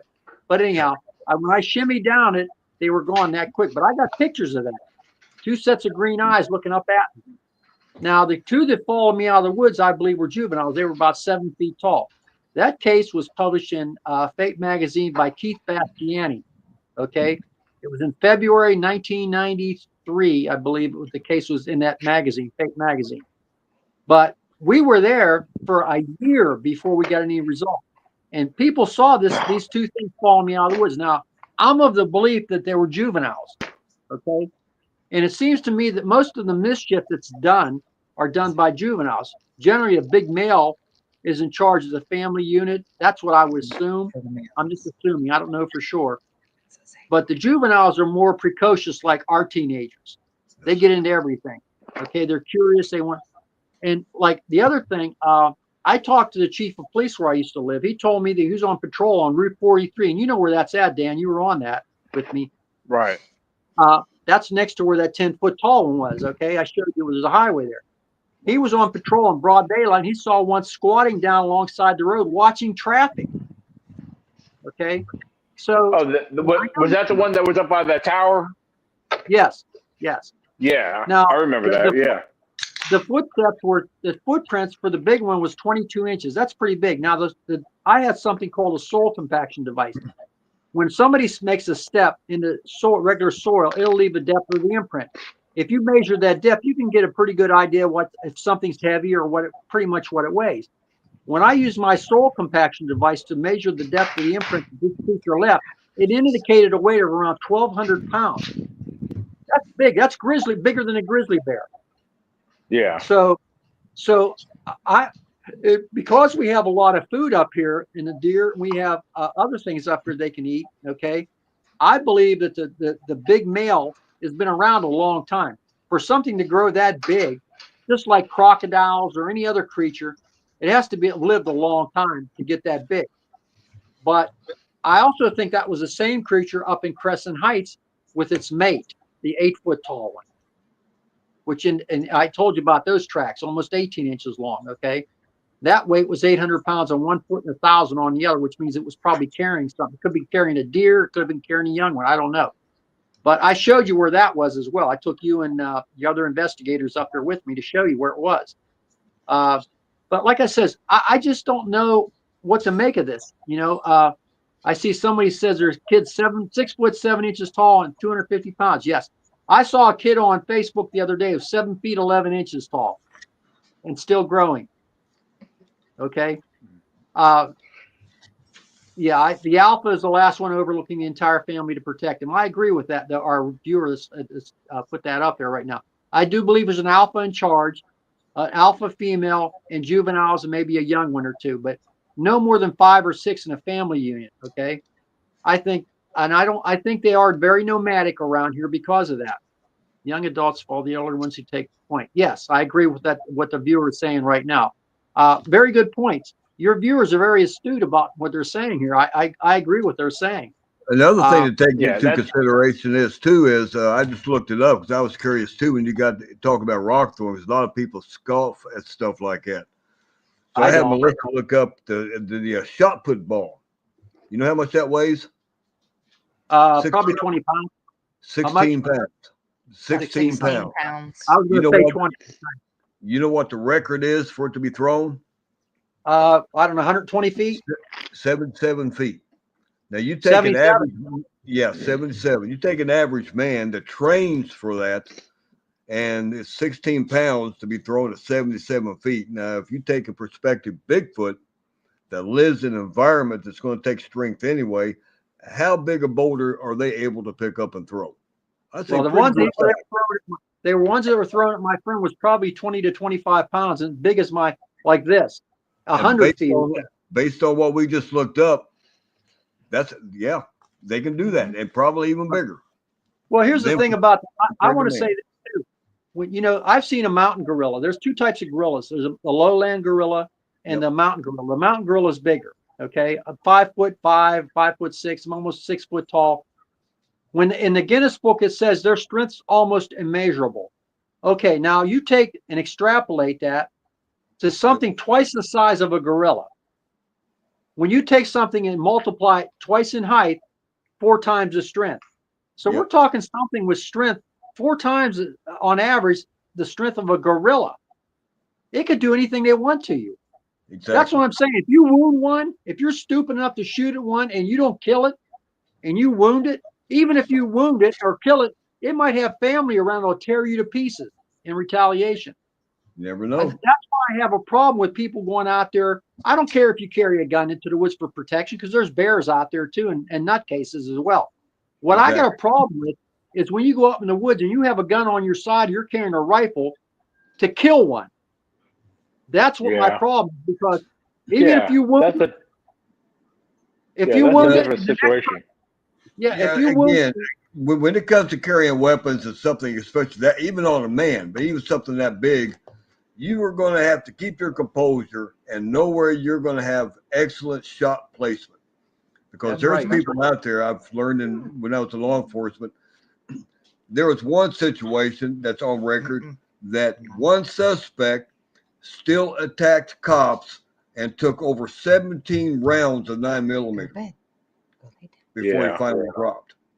Now you multiply that with the Bigfoot, and if you don't have proper shot placement, if that would even work, because I don't know what his bone structure is. I don't know. I don't know what kind of force it would take to penetrate even deep within his skin, because I don't know how thick that is in his muscle structure. Short of a shotgun slug, heavy load, I don't have that answer.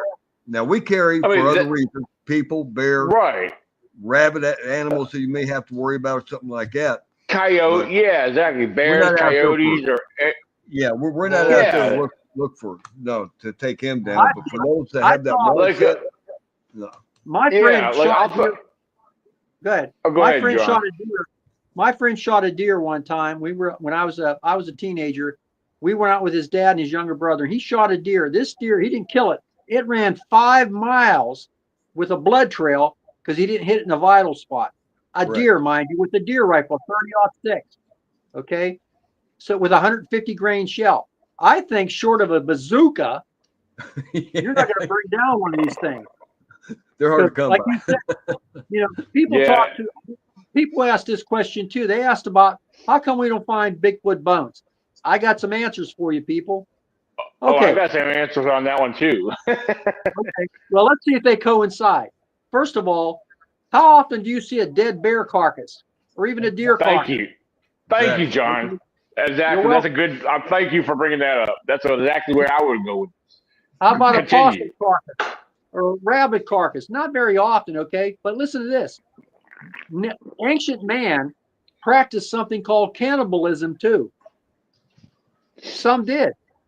What if they eat their dead? What if they throw their dead down caves? You know, Dan, around here, we got lots of mines that are abandoned, okay?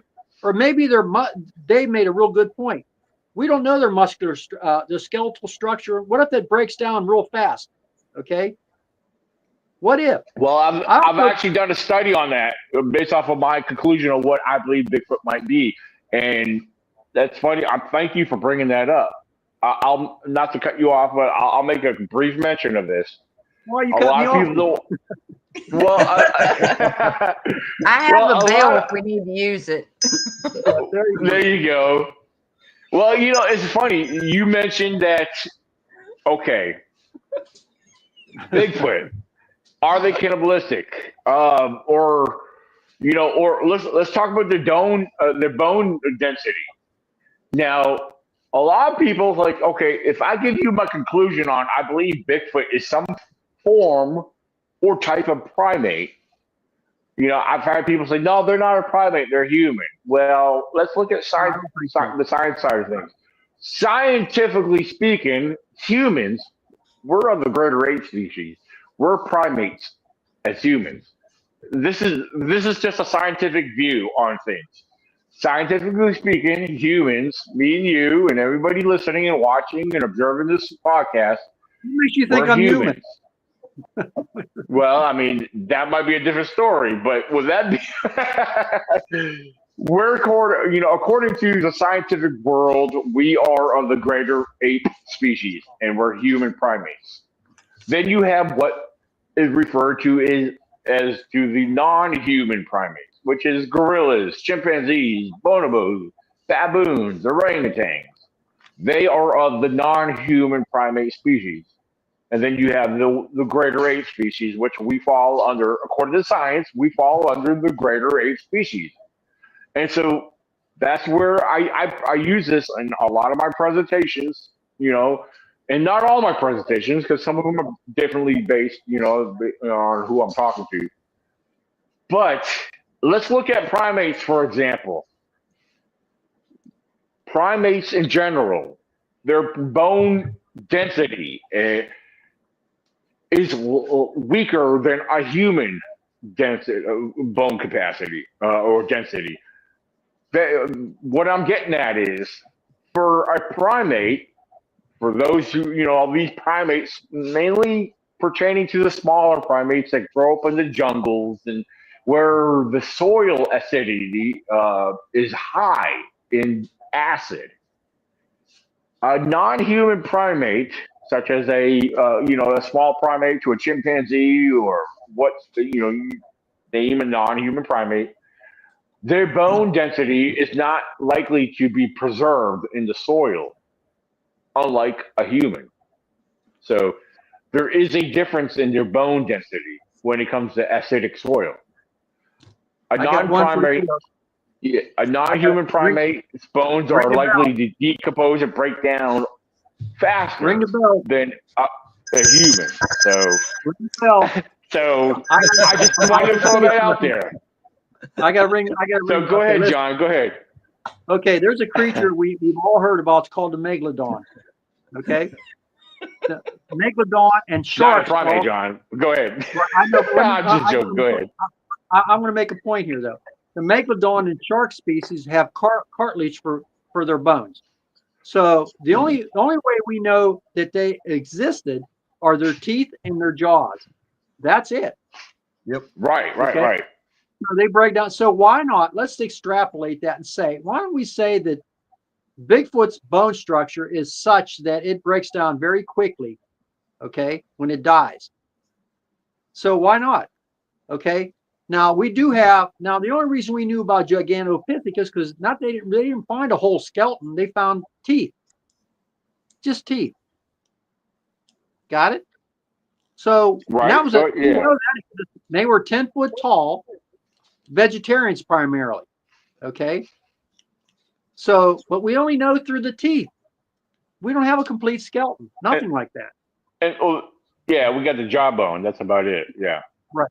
So my point being is, why not extrapolate and say maybe that the bone structure of Bigfoot is such that it breaks down much more quickly than, because I'm going to say that I don't believe it's terrestrial.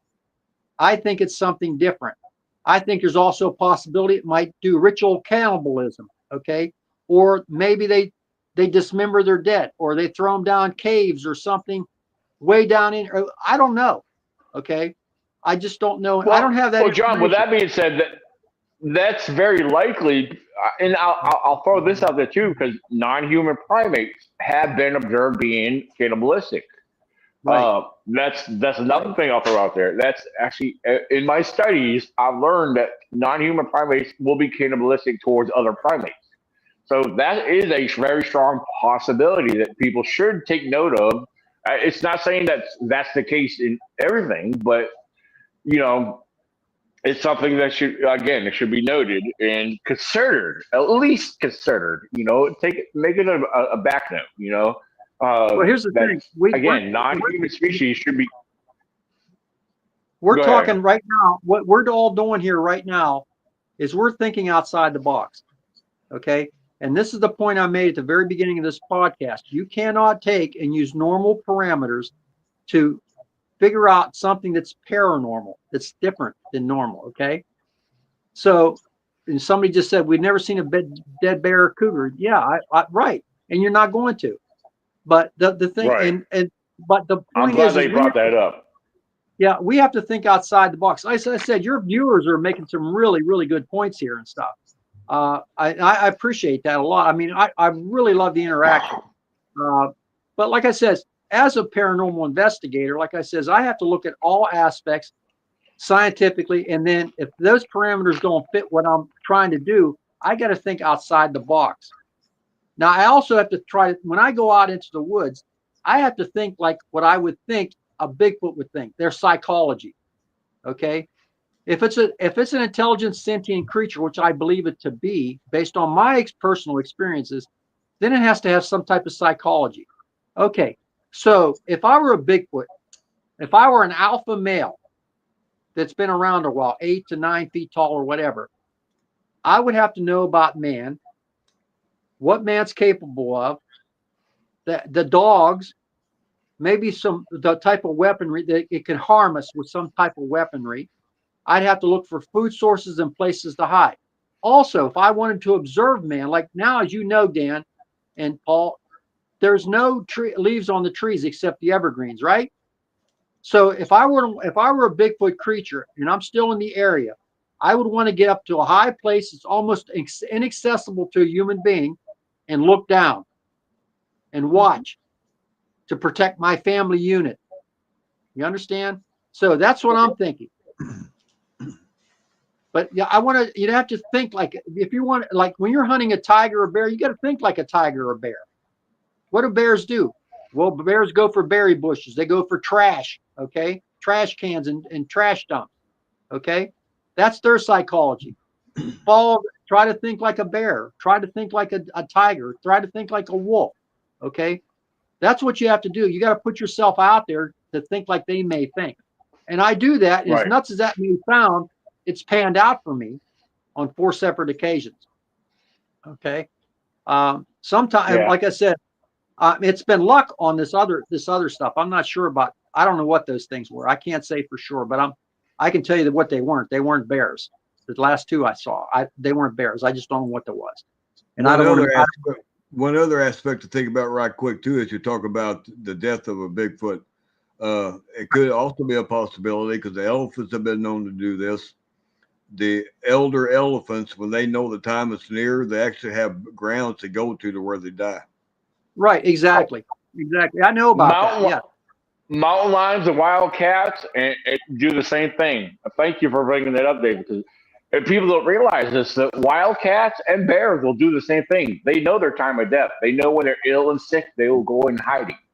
And that's at the time of death. That's not counting fighting or getting injured or something like that if they can't make it. But that's right. They know it's time is near. That's where they go. Somebody just posted on here right now about missing people. Okay. There are people there are 16,000 people who disappeared in Alaska. Okay.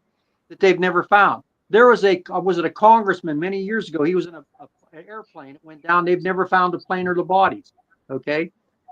DB Cooper, when he jumped out of the airplane, they never found him either. My point being is there are people that are missing that have never been found. And we know there's people exist, right? Why can't Bigfoot do the same thing? You know, like you said, Dan, the ground could be aesthetic.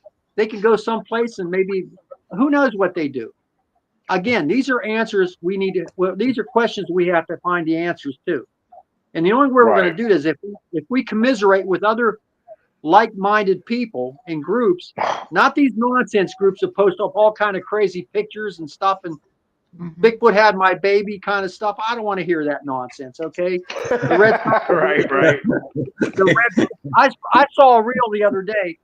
A guy, they showed a guy walking in the woods. He said, "This is where Bigfoot raped me."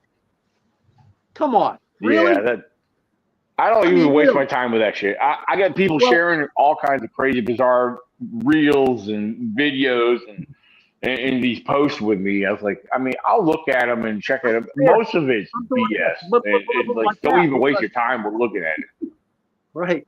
You know, and the thing is, what it makes it, you know, when you have all this disinformation and this nonsense, if you try to get mainstream scientists to stick their neck out to support what you're trying to do, they won't do it because they're putting their academic reputation on the line.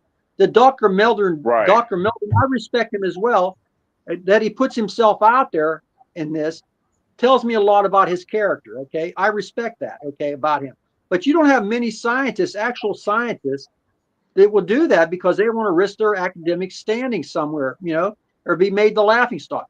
You know, Dan, yourself, look, you and I and another investigator investigated a case a couple years ago down not far from here. Okay. And the man told us a very convincing story that him and his mother saw something and all that. Okay. We remember that story, right? But he was very convincing, but he didn't want his name put out there. Why? You want to tell him why? Oh, I mean, he didn't, you know, he was afraid of his reputation, of course, like many others, you know. And he wasn't a doctor. He wasn't an academic. He was just a normal guy who didn't want to be made fun of. Yeah. And as an administrator, just a basic landowner. Right. When I get on these groups, I'm an administrator in some groups, and I see some stuff on there where people get on some of these groups because they're looking for answers. They're having genuine experiences. They want to go out there and, you know, and they feel they're in a safe place by coming to some of these groups. And then they turn around. You have these negative trollers on there. If you don't believe in Bigfoot, why are you on these groups? If you don't believe it, get on one of these skeptical groups, okay? Don't come on a Bigfoot group and make fun of somebody's head. And that's why a lot of people don't come forward. I would hazard a guess that more people have seen Bigfoot than are afraid to come forward and say about it, okay? The other thing I want to say is this. How about the U.S. Forest Service people? I've talked to some people up there in Mingo Park. They got 3 sightings up there by hikers, okay? Not Mingo, I'm sorry, Ohio Powell, okay? That's a very squatty area. I've actually met with eyewitnesses that have property just beyond that have had some very interesting activity on their property, which I've had the privilege of investigating that. Yeah, so that was Ohio Pile. Yes, for those who don't know Ohio Pile, you got to explore that area. I mean, there's a river, there's a waterfall, there's a tourist area, but beyond that, there's a lot of thick, dense forest up there. And I will say this: I have met with eyewitnesses on their property that live up there, and you know, have seen some bizarre shit, you know. So yeah, there's something definitely going on up there. Well, you know what? It's funny you should say that because I'm supposed to go up there with another group that I'm affiliated with and do a camp out around that area and stuff here this summer. And that's what I was going to talk to you about, but probably around May or something like that. So I don't know when exactly. It's going to depend, but because I'm going to try to make your camp out if I can. But the thing is this: I know that area very well. Many years ago, when I was a teenager, I saved a boy's life from going up over that fall, almost drowning. I got him. You know, I go up there fairly regularly, my wife. And that, by the way, that area up there, the Summit Mountain area, and that's called the Chestnut Ridge, and that's Pennsylvania's twilight zone. I could tell you some stories about Exactly. UFOs up there. I mean, I could tell you some stuff would curl your hair, make your hair fall out. But we don't have time tonight because I'm guessing you're going to finish this up around 10 o'clock. But or my wife will kill me. But it's nice to know you. My wife's only 5'1", but I'm afraid of her. I'm not afraid of Bigfoot or UFOs or aliens or bears or anything. But that little 5'1" woman, she got a baseball bat by the side of her bed. And she's not afraid to use it. I'm telling you. Melissa's got a cast iron skillet, so I got to watch out for that. So I like my cast iron. One other thing that irritates me some is people, they go out and buy equipment to try to look for Bigfoot. I mean, we've got thermal, we've got IR, I've got my recorders and stuff like that, but they don't learn how that equipment works.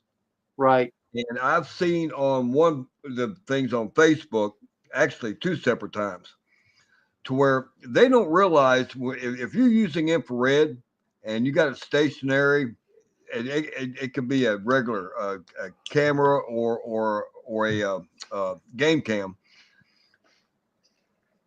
When infrared hits the lights of animals, depending on the angle, that can reflect back onto the lens. You're going to catch that picture. And I see one picture that somebody put on the Bigfoot group swearing up and down that this raccoon was being stalked by a Bigfoot, because there's 3 separate pictures. One with the raccoon was distant. The next shot, it was a little closer to the cam. And then the third shot, it was almost, maybe I'm going to guess 5 or 6 feet away. It was the closest point. But for every time that picture was taken, the further away, you see 2 little white dots towards the ground. The next picture, it was a little higher because the raccoon was higher to the lens. Third picture, it was higher because the raccoon was closer to the lens. They were saying that was Bigfoot that was sitting down, standing up, watching that raccoon. Well, Dan, I'll tell you about the bear. I put a reply back on there saying, no, that is a reflection from the raccoon's eyes reflecting back into the lens. Because if you look at the distance from the times that you've seen it rising to the raccoon coming forward, each shot, it was coming up because the raccoon's getting closer. A couple of people bought off on it, but everybody was saying, no, it couldn't, learn the equipment if you're going to use it. Another one was a deer hit. Right. This was a paranormal site. A deer was, a deer with it wasn't a spike. It didn't have a big rack, but maybe a 6-pointer small rack. But for some reason, the picture was inverted. But when the normal picture you're looking at, it looked kind of blurry and hazy, like something was in the air, and you can see these 2 eyeballs. But if you turn the picture around, you can see the nose of the deer, you can see the antlers, and you can see the image of the face itself. Because people's too quick to jump to conclusions without knowing their equipment, what it can do and what it can't do, and how it can fool you. Have you ever seen the picture? Have you ever seen the picture where it was a picture of a camera, and they used a camera and they said it was a Bigfoot squatted down. Turned out it was a bird. You remember seeing that one? It was I don't think I've seen that one. A crow or a raven. But it looked like it was squatted down like a Bigfoot, but it was the distance involved. And then when they enhanced it better, it would turn out to be a bird. So yeah, you're right. They need to learn their equipment. Gentlemen, ladies and gentlemen, I have to leave or I'm going to be in deep water. I'll be out in the doghouse tonight. So I have to leave. So nope. It's a pleasure talking with you. Yes. Nice talking with you too. Meet you, and we'll see you at the Bigfoot Con. So I'll be there. I'll bring some pictures of a UFO that hover right over top me. I want to see that. Cool. Right. Absolutely. Have a good night. Hey, John, thank you for coming on tonight. We're going to No continue problem. on with. Bring duct tape because I talk a lot. No problem. We got you covered, John. So have a good night. You too. Thank you, John. Bye-bye. So let's switch gears a little bit, guys. We kind of wandered off a little bit off of what we really wanted to talk about tonight. We touched very little on some of things, but it's there's so many different things I wanted to touch on. There really was. I had so much I really wanted to bring up and discuss. But, you know, we talked about TV shows. There's a big difference on TV shows versus documentaries. Mhm. Now, documentaries are basically, what's the best way to put this? Is for anyone who watches these different episodes that are featured on Travel Channel, History Channel, maybe even Discovery Channel or Travel Channel, if I mentioned that already. A lot of these episodes or shows, for example, I'll mention the one off the top of my head. These Woods Are Haunted. I'm sure a lot of us are familiar with that series. These Woods Are Haunted. And I will tell you, I'll be the first to tell you that these are very fascinating shows. Yes, and they are. keep in mind, these shows are not just shows these are not from actors. These are actually, they do use actors for the reenactment. Real experiences. Right. However, they do interview the actual the original individuals who have had to encounter these experiences. And I'll bring one of them up from I've watched several of them. When it comes to we're going to use These Woods Are Haunted for starters. I got a real good friend of mine who is based out of Kentucky.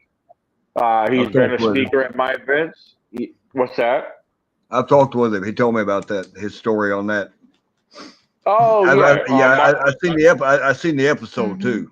Finally. Yeah, absolutely. Now, Michael Cook, Mr. Michael Cook from Kentucky, he was one of the individuals. Him and his former girlfriend and his best friend at the time were featured on a documentary from These Woods Are Haunted on Travel Channel. And now I watched several others as well. Now, Michael Cook, for those who know Michael Cook, I've known him for some years now. And I've had him come, I've got him hooked up to speak at the South Carolina Bigfoot Festival. He's spoken at my event here in Virginia. And I've heard his stories, numerous times. And the way he tells it on the show, like his experience that him and his former girlfriend and his best buddy, they had an experience where they literally got chased out of the woods. Now, with that being said, keep in mind this is even though These Woods Are Haunted has become a series on Travel Channel. These are also documentaries. And with that being said, there's a big difference when it comes to documentaries, what's documented and featured on certain shows and series versus TV shows. Now we have a lot of TV shows out there. What a lot of people have to understand, I'm going to bring it up. I'll throw the name out there. And Expedition Bigfoot. I've brought this up before. Expedition Bigfoot. Now, we're all intrigued by this show. I, myself included. I follow the show. I've watched it to the very end. I'm sure there'll be a new season, and nothing's been put out there yet, confirming a new season yet. However, like many others, we all watch Expedition Bigfoot on Discovery. It was on Travel Channel. This past season, it was all on Discovery. I've watched every episode, Now, I don't know these individuals personally, although I myself, Melissa and David, we got to meet Russell Cord just about a month ago, right here in Virginia.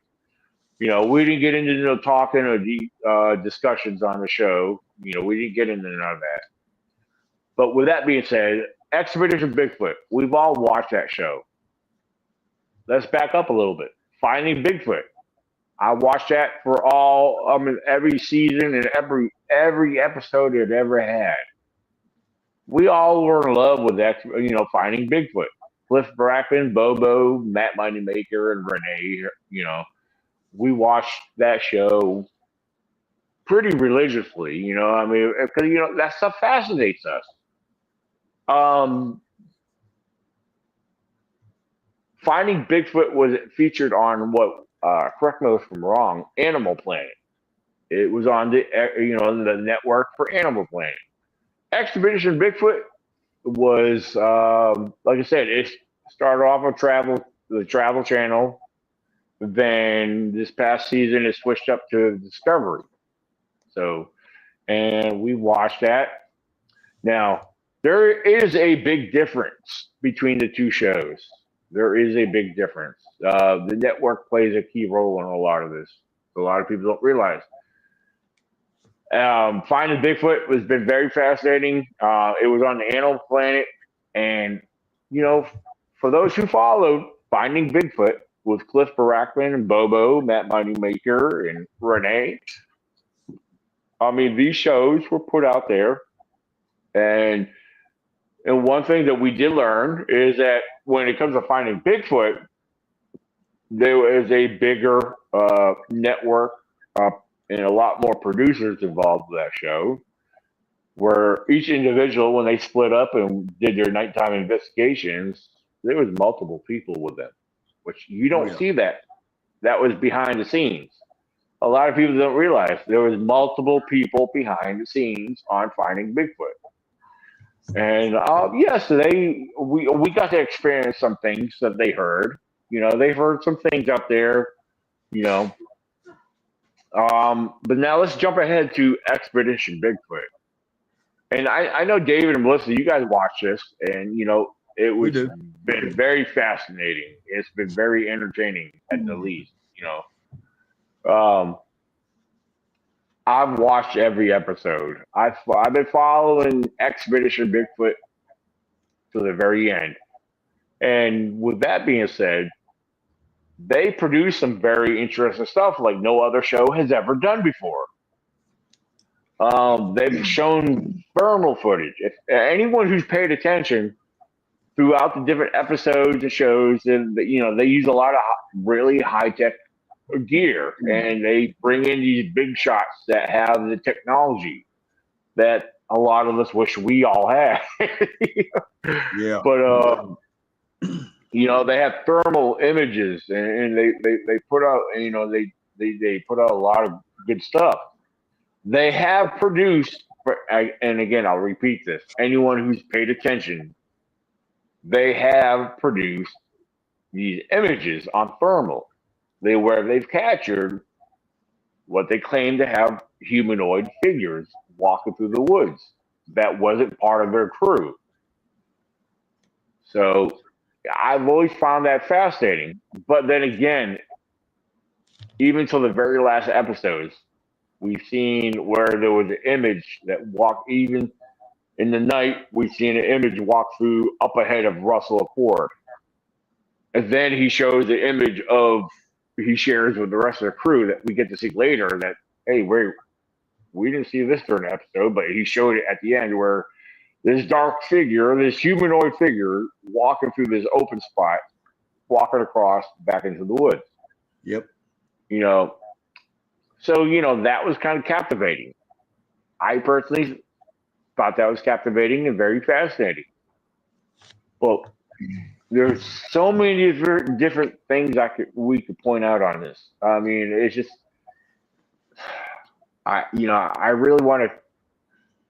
There's so many things I want to really touch base on this, but yeah, well, you got to give it with what it's worth to some degree. Right. It is captivating. It is. One episode where they captured that they had, I think it was IR, and I can't remember if it was infrared or another kind of spectrum camera. No, it wasn't thermal, but okay.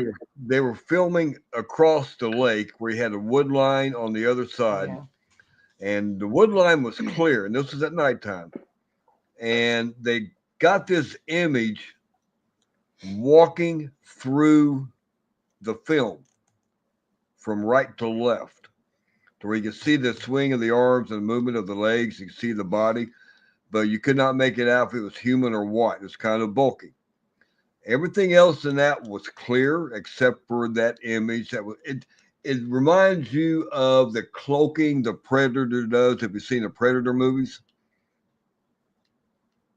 Alien and the Predator, how he Oh cloaks, yeah. and you just see that image of him when he moves in certain ways. They captured something like that one night on one of the cameras they were using at nighttime. It might have been infrared. But my problem with a lot of this is, if they're hot and heavy onto something, why do they cut it off for a season and then come back to next year to refilm? Exactly. I'm not saying what they're capturing is fake. I'm not saying that. But it goes down to networks having other things to do and whatnot, and the people need to break. We understand all that. But stuff that they really capture that captures your imagination, why don't they continue to highlight that? Just show it that one episode, then after that, it's gone. Exactly.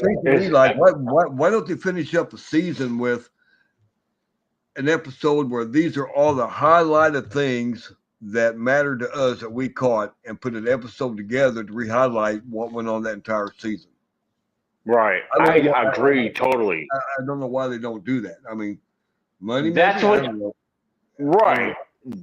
That's what gets me, David. It really does. I think that's one thing I like to point out. Like, they're capturing what would be extreme positive evidence, but why isn't it not shared more and discussed more, or reshared, and like, hey, look, we actually captured this. You know, they might show a clipping of it during an episode, but then it's like it seems like it's forgotten into the next episode.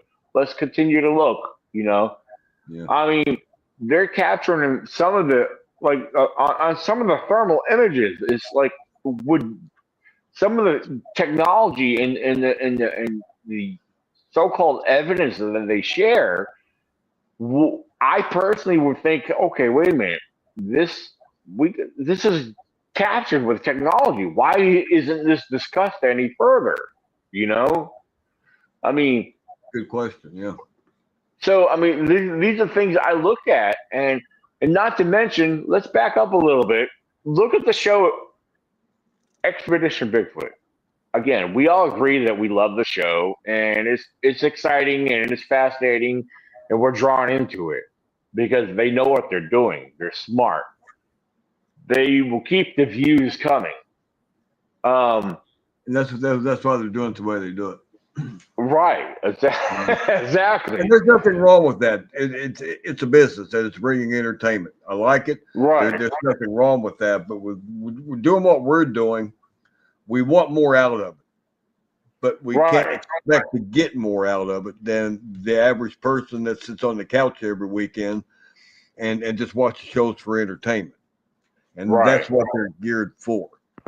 I watch them to see what they do that I'm not going to do, because there ain't no way in hell. I don't care who. You're not going to go running with flashlights on, see something big move to the woods and go running after it. Right. Who in their right mind is going to do that? Right. Exactly. What if you thought was a Bigfoot? Ain't, and it's a daggone grizzly bear when you come up on it. Right. Exactly. Exactly. That's a problem I got with it. And just like that one show, where I ain't gonna mention the name, but you got these 4 or 5 guys being loud, running around on ATVs. They're all carrying weapons. They're hooting and hollering, and they're chasing some kind of creature. But that's entertainment. Yeah, that's strictly entertainment. But people fall for this stuff, and in my mind, that is also part of the downfall of why people look at those that's out there trying to do this stuff legitimately. They look at it like a joke. That's true. Right. That's my problem. Yeah, I agree wholeheartedly. Absolutely. Here's the other issue too. Back to Expedition Bigfoot. Again, and I'm going to repeat myself, that I personally love the show, and I respect those who are involved. Oh yeah. And here's the thing. Look, what gives the show credibility? Well, before they even started it, look who they got involved. Yep. Oh, we got Mariah, Dr. Mariah, she's an acclaimed primatologist, a woman with a degree in education. Let's add her to the show. Hey, Mariah, you want to be a part of the show? We're going to pay you really nicely. But, because you're a primatologist and you have this degree and you have this background, let's add you to the show. You're going to make us look good. People don't look at that. She's a primatologist and she's scientifically based. But you know what? They're trying to bring credibility. Exactly. Yeah. And since you mentioned that, there's been a few times, I know she's got her reputation to uphold. I agree with that. She's not going to fall off of a limb out there and then become a straight believer. Because, her mentor, what was the other woman's name? The older woman that was in the primatology and stuff. Jane Goodall. Yeah. There you Jane go. Goodall. Yeah. Jane Goodall, in her own words, gave credence to there could be something else out there. Okay. Right. She believes that there is something out there that may be a large primate. Yeah. I wonder if, and again, this is me, not you, but I wonder if the network on the lady that's with the program now has a noose around her, because I wonder if she's actually been convinced while making these episodes that it exists. But because they're being under contract, she can't openly admit it. Right. There is certain contracts a lot of these individuals have that there is so much details they're not allowed to display or share publicly. I genuinely wonder if her mind's been changed over these last couple of years. Right. Yeah, that's a good point. We may never know. Right. Now, again, with her background and everything, like I said, what we just discussed, that they're paying her. We don't know what they're paying any individual that's on this episode. It's just we know that there's a lot of high-tech technology. You know they get lifetime royalties because every time that episode is aired, every one of them gets a small check. Every time one airs. Michael told me that when he was telling me about the episode he was on for that month, the Terror in the Woods, whatever it was called, stuff like that. He says he likes it every time they show an episode because shortly thereafter he gets a small check in the mail, which is fine. Absolutely. Great. But he also told me that the episode that when he was being interviewed for it, he said, Dave, they had me in a room for like 12 to 14 hours going over the same story over and over and over again because the network was looking, which is fine, to bring out more drama from him than what he was displaying at the beginning. I guess maybe to capture people's attention more. Right. They wear you down. I think it was his words. They wear you down to where you get more excited telling your story and stuff. But casually, if I'm sitting down telling my story, I'm not going to be all hyper and everything. But that's what they want out of a lot of people telling their stories. So he said he got so wore out making that episode. He's glad he did it. Don't get me wrong. But he's just saying that's the way the networks operate. I mean, they have an agenda, and that's fine. It's for entertainment, because we all watch it. Right. But I just found it interesting. I did not know they did that with some of the people that trying to get their story, that how they'll come at them in different ways to meet a certain expectation to bring to the viewers to tell the story. If that makes any sense. Right, exactly. Oh, yeah, absolutely. It does. Here's another thing. And I was debating on bringing this up, but I personally, for those who know who I am, I have presented on other future shows where I've been presented on possibly being a part of other shows that other networks were considering. They all do Yeah, I've been contacted and I've been presented by an individual who is a well-known Bigfoot documentary.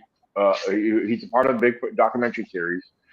He's been involved in with other higher networks and higher producers who were considering me being a part of a new series. But the series never took off, for one thing.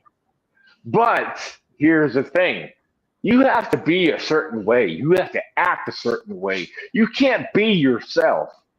You have to present and come across as somebody. Basically, I'm going to be straight up and honest with you. This is based off of what I've learned. You have to be fake. And this is sad. This is the sad truth and the reality of who you are. You can't present your opinions on politics. You can't present yourself on what you feel about certain things. You have to come across and act as a certain individual for them to want you on their network or to even be considered. And they all do that to some degree. They all do that. Ron's got a good point on here. He says that because of these shows, it's allowed a lot more people to become more open about their experiences and talk about them. Right. That is true, but it also got a lot more people on there with all this AI stuff, making a lot of fake stuff. So you got to pick and choose your battles when it comes to what you're going to be pursuing.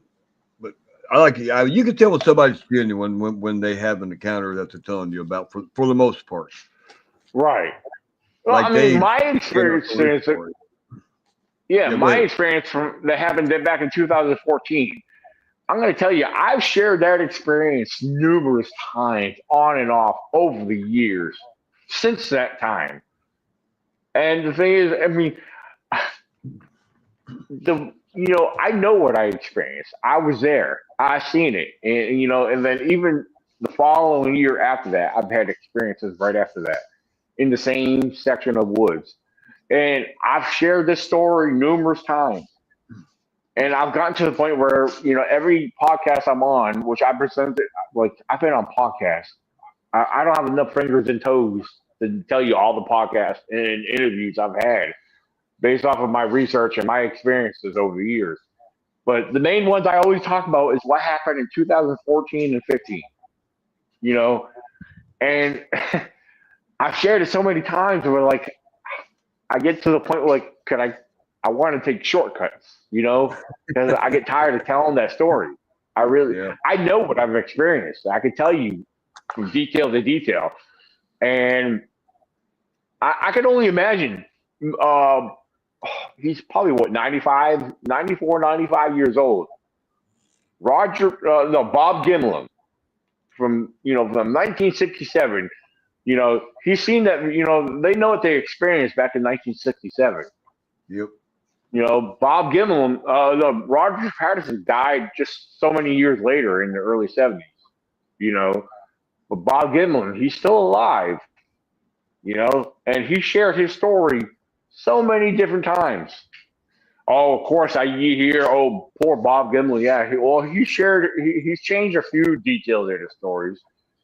The man's 94, 95 years old. You're not going to get, his enthusiasm, his view on the story, sure, some details are going to change.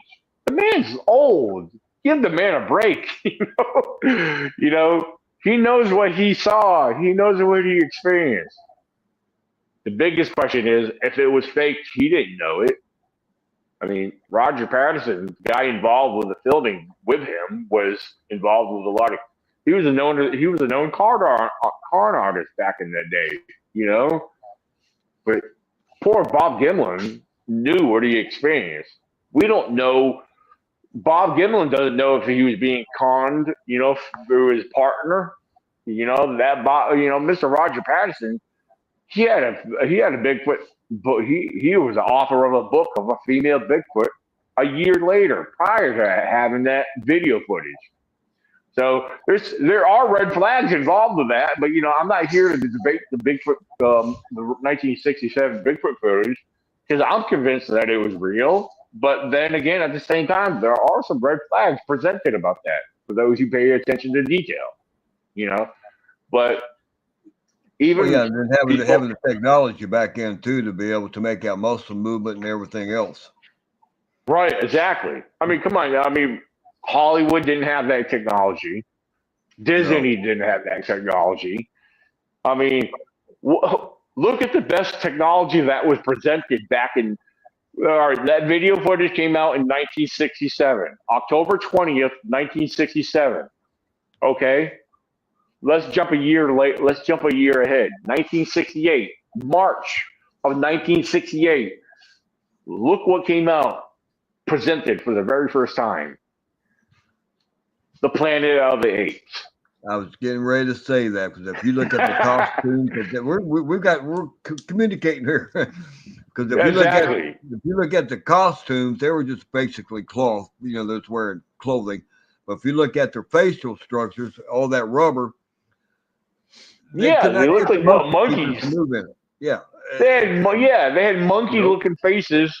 Yeah, exactly. When the man talked behind the mask or the women, you could see them talking by just a little bit of movement around the mouth area, but you don't get the muscle structure, the lip movement, and all that other stuff. You know, right? So when it comes to that Bigfoot film, there's too much, in my opinion, too much muscle movement for them to be able to fabricate back in my opinion. I don't think they have the ability to do that. Exactly. I mean, both Disney and Hollywood did not have the technology to, Hollywood admitted, there's factual information and there is history that Hollywood admitted that they did not have the technology produced of what was presented through the footage from Roger Pattinson and Bob Gimlin. So, and then with that being said, even back then, Dr. Jeff Meldrum, he was a young man. He was still in his field his field of expertise.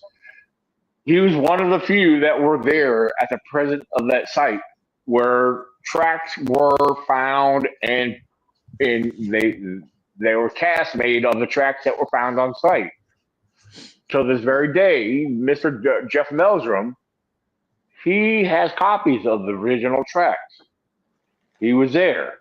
He got to witness and observe that site, and with him being his expertise, he will tell you that those were not made by a human, So that's one of the things that I looked at, which was a big part of my step into this field that was very convincing, that were not just the foot tracks alone that were analyzed and cast back during that time period, but from that time period, technology had advanced from that time forward. For those who know graphic analysis, film analysis, Mr. Bill Munns, there's documentaries on him left and right. Look him up, Bill Munns. He's a graphic analysis. He obtained original video footage of that whole video clip, which is just barely a little over a minute long. And Bill Munns dissected that video footage with his expertise and his knowledge and his technology. And they've actually, since then, in modern times, they've actually used humanoids. They've done studies and demonstrations where they use human gaits to mimic everything that was featured in that footage. Not one person was able to mimic or imitate the gait that was portrayed in that video footage. Correct. Arm length and everything else. Yeah. Exactly. And that was a big part of what got me on board with this. That was a big part of it. It wasn't the only thing, but it was a big part of what got me involved, looking into this whole phenomenon, and not just mention, there's been histories of Bigfoot sightings and reports long before the Patterson footage, even though there was hoaxing involved back in the late 50s with, I've got a brain fart remembering his name, but there's been some hoaxing involved, but there's been a history of Bigfoot reports and sightings long before all this. So, William on here says, why do you think I haven't written the book yet? Well, he needs to write a book. He needs to write several books. Right. Yeah. William he's a walking dictionary. Encyclopedia. Still on here? Absolutely. I'm sorry. We are. Yeah, I pushed the wrong button. I was scrolling through the comments and I ended up knocking myself out like a dummy. Whoopsie. So, yeah, absolutely. Yeah, write a book, William. We'll be right there with you. Well, you're going to be at the ballpark tomorrow, right? You said you're going to be setting up? Yeah, I'm actually going to be right up the road. It's about 2 to 3 miles from where I live. Yeah, we already brought it up on the map. We're going to try to make it over there sometime tomorrow. Oh, okay. Yeah, I'll be set up. I mean, I'll be set up from 9 to 5, even though I'll probably get there a little bit before that. And so then there is a young lady from Strasbourg. She's actually one of my vendors at my June event. She's been there a few times. She's going to be set up. And then I got my buddy. I don't know if you guys know him. You may have met him or seen him at my event before. Olaf. Olaf is going to be setting up his tree trunk. He's got his tree twist. He likes to put on display. And he's going to have some pictures and stuff like that. His tree twist is very fascinating.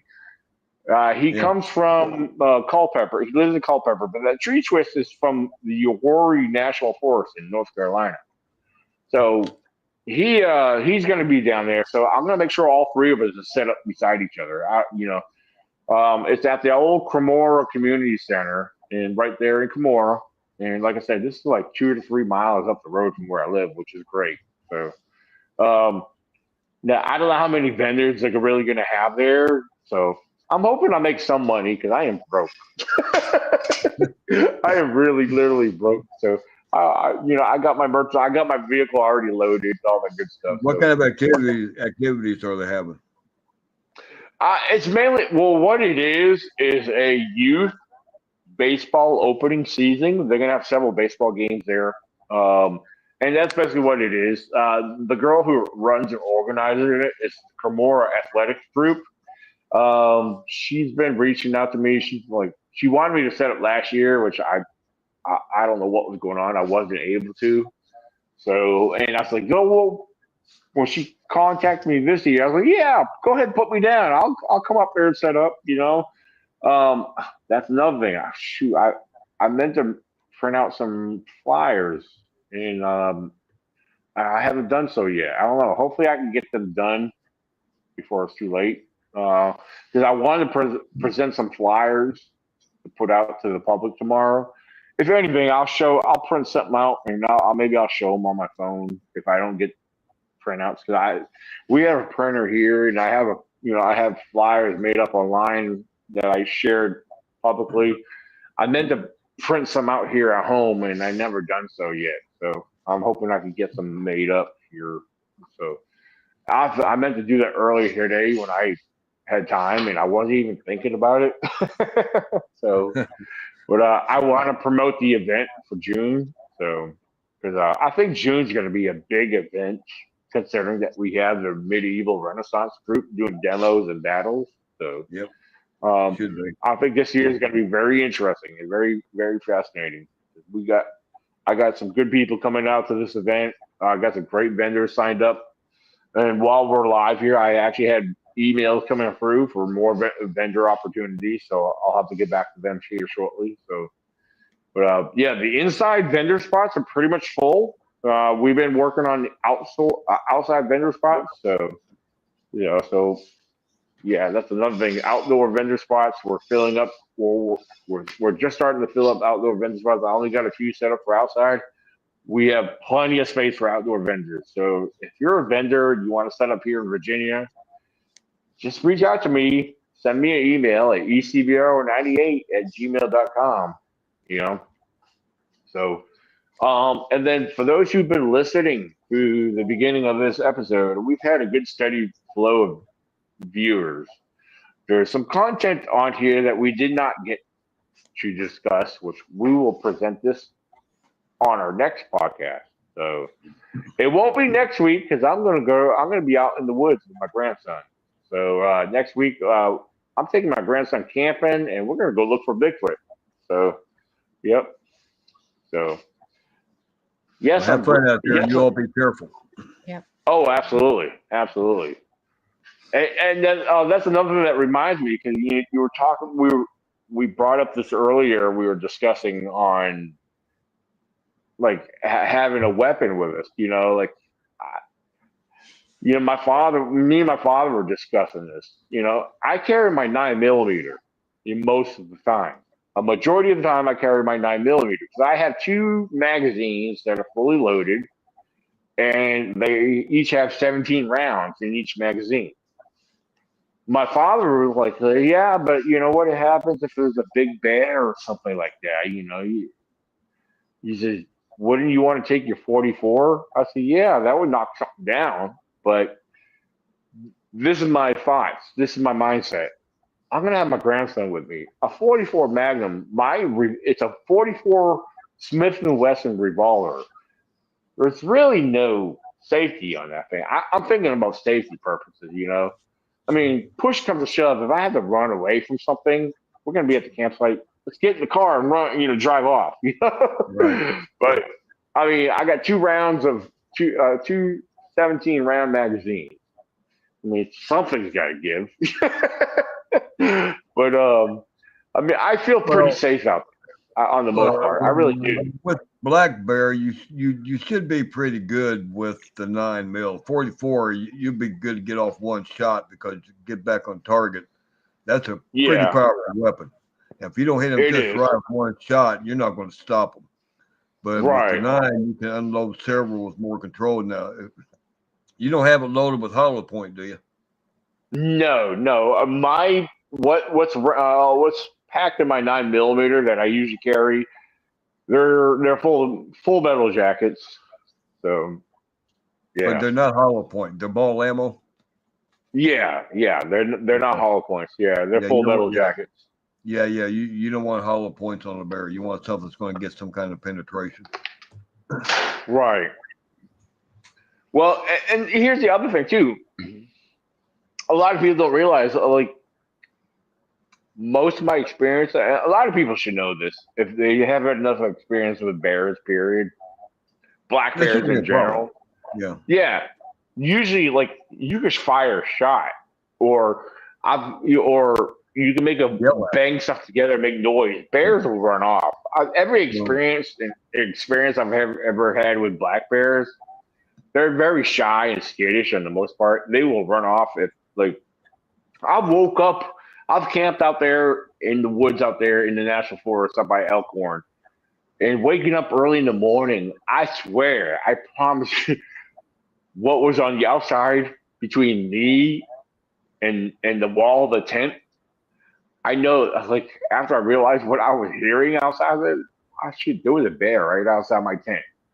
But, from me waking up and making my audio, I've heard a bear grunt and run off on his pads. I mean, most areas where we camp is pretty much big hunting areas anyway, so they've got that natural fear of people. But it's all you got to be prepared because you don't know when you may come up on a predatory bear. Super rare. I mean, if you look at how many bear attacks were in Virginia, I don't think there was any last several years. Right. Well, I tell you, the most time I've ever felt like I was getting ready to have to fire on something, back when, for those who remember when I was with Jessica, I went camping with Jessica one time. It was just me and her, and it was in the middle of the day. I took her up across from where I camp at, which is the main entrance up across from Lake, the Elkhorn Lake entrance. Where I've done a group camp out there before. Well, I took her through the woods, and it was one of the times, it was actually around noontime in the middle of the day. And we're walking through the woods. We're checking things out. We're looking at a couple of possible tree structures in the area there. And what we hear, like, not far from us, it sounds very close. And I've never heard coyotes sound off in the middle of the daytime. I've always heard them either early in the morning or anytime at nighttime. But this was around noontime. I had a group of coyotes sound off very close to us. And it put me on edge. I just so happened to have my 9mm. I had my sidearm on my hip. And when we heard this group of coyotes really close to us, we never saw them. Thank God, we never saw them. But they sounded off. They were like, it's like they got wind of us or something. I don't know. Like, I made sure she went behind me, and I had my right arm like kind of almost like pushing her behind me, and I threw my arm, like I had my right arm sitting on my sidearm. Like, what the, like, I never had that ever happen to me before. Like, it put me on edge. I'm not gonna lie, it put me on edge. I was like, whoa, what the heck is going on here? These guys ain't supposed to be out right now. That was my mindset. Normally, yeah, but it's not unheard of. Right, exactly. Especially when they're out running in a pack. I was like, I just hope, I don't know how many are in that pack, but if they come out running, hopefully I have enough to take them each down. But that was some years ago. That's the reason why we carry big, thick walking sticks. If we have to hit something, they're going to know they've been hit. Them little hikers ain't going to do nothing. Exactly.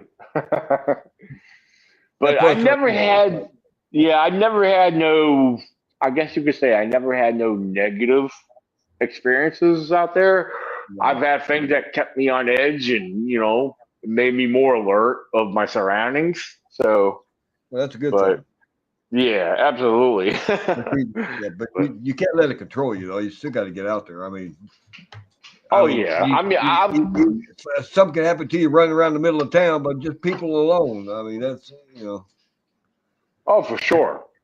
Now, I know a lot of people think I'm crazy because, you know, when I used to talk about, like, I used to, you know, a lot of my field videos, if, you know, for those who watch my YouTube channel right here, if you go through my field videos over the years, you know, I've gone out numerous times by myself. I've camped by myself. I've hiked deep in the woods by myself.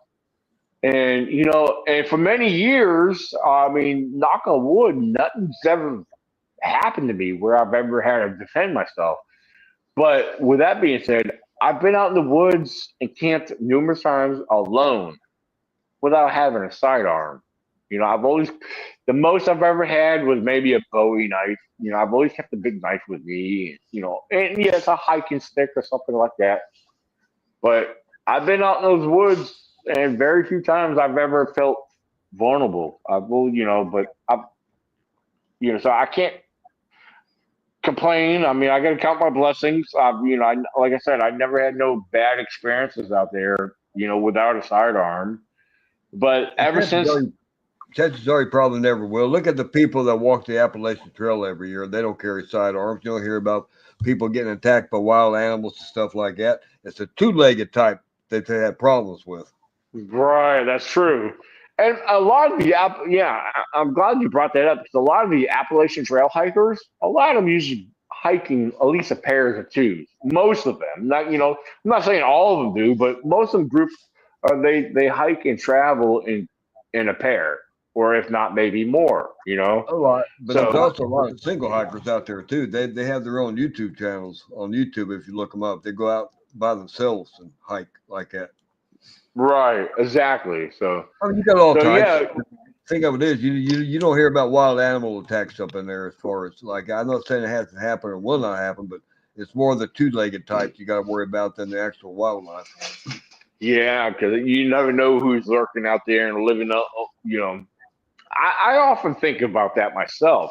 Even out there in the national forest, you know, you got to. I mean, you would assume like where I plan on taking my grandson this next coming weekend. I told Dad, I was like, I'm not going to take him out there where I've been camping in my car.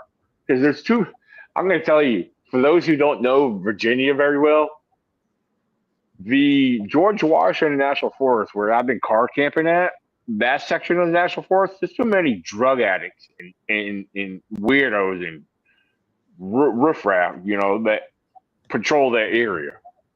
And I was like, by myself, I'm fine. I can take care of myself, But I told Dad, I was like, I said, I'm going to take Katie camping, but I'm going out in my main research area. I was like, at least the people that pass through that area, I actually know a lot of them, and a lot of them are local around there, and they respect that area more so than over where I've been camping. It's just the people up there are a different type of people. They're country people, they're mountain folks, but you could trust those people. That's what I feel comfortable. I've been out there numerous times by myself over the years. I've gotten to know some of the locals out there, so I trust people out there. I feel comfortable. If you camp out in secluded areas to where there's very minimal vehicle traffic, but vehicles can get back there, that's where you're going to run into the riffraff. Right. They don't want to get caught. You get up around that main area around the lake where there's a lot of vehicle traffic, people walking, biking, hiking, stuff like that. Yeah, you're going to have less of a chance of running into something like that than being out there in the remote area that's got a road to get you there. Absolutely. Yeah, you got to be aware. Just be aware. Absolutely.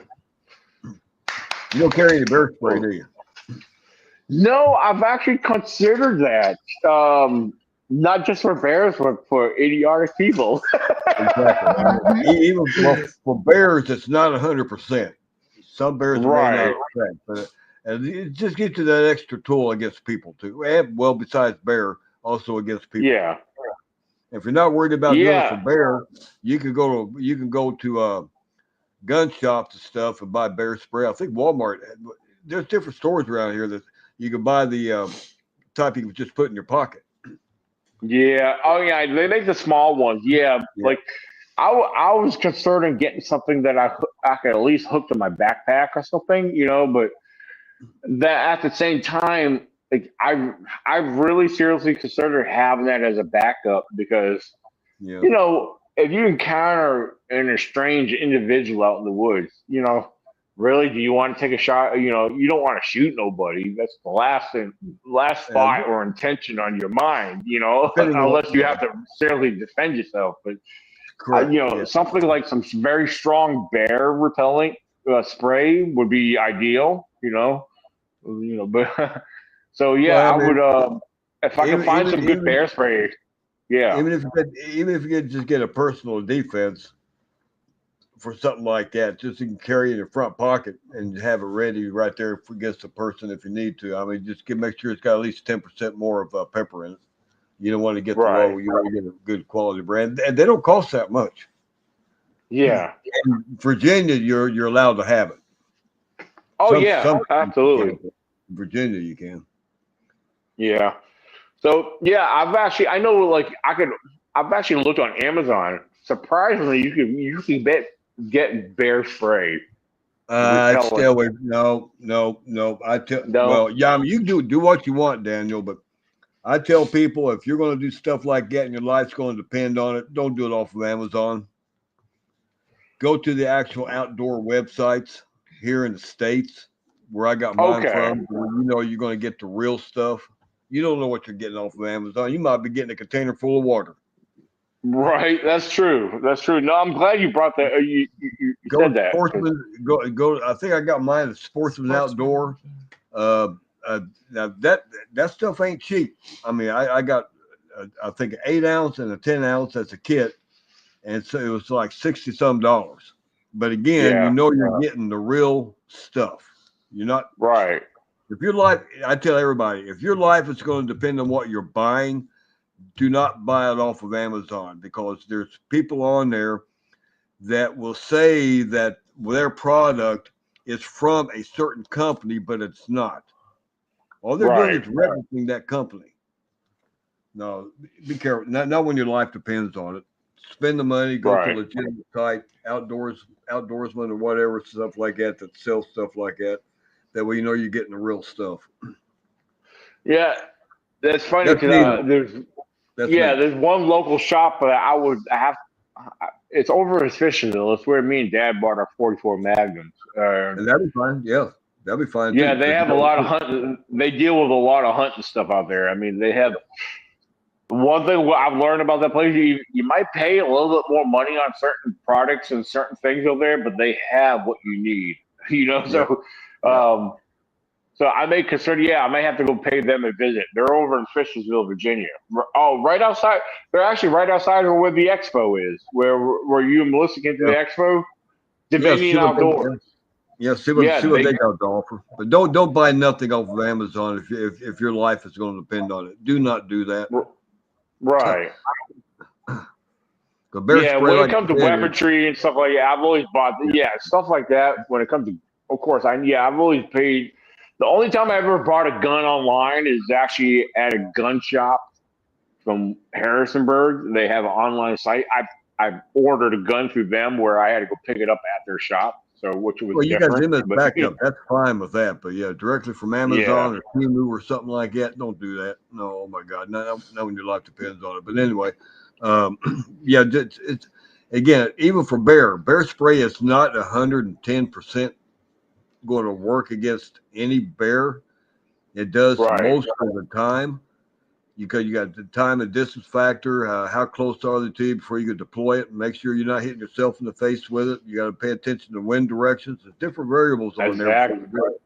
Again, you don't want to get sprayed with it. It's just another tool to have that's nice, especially if you get up at 2:00 in the morning and you got it hanging there on the side of your tent and you have to go use the bathroom or something, something right there, then you got something to grab real quick if need be. I mean, it's just another tool, like anything else. You got to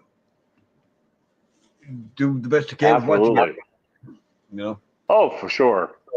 Yeah, I think it would be. Yeah, I do want to go, regardless, especially when we do our group camp out come up in May.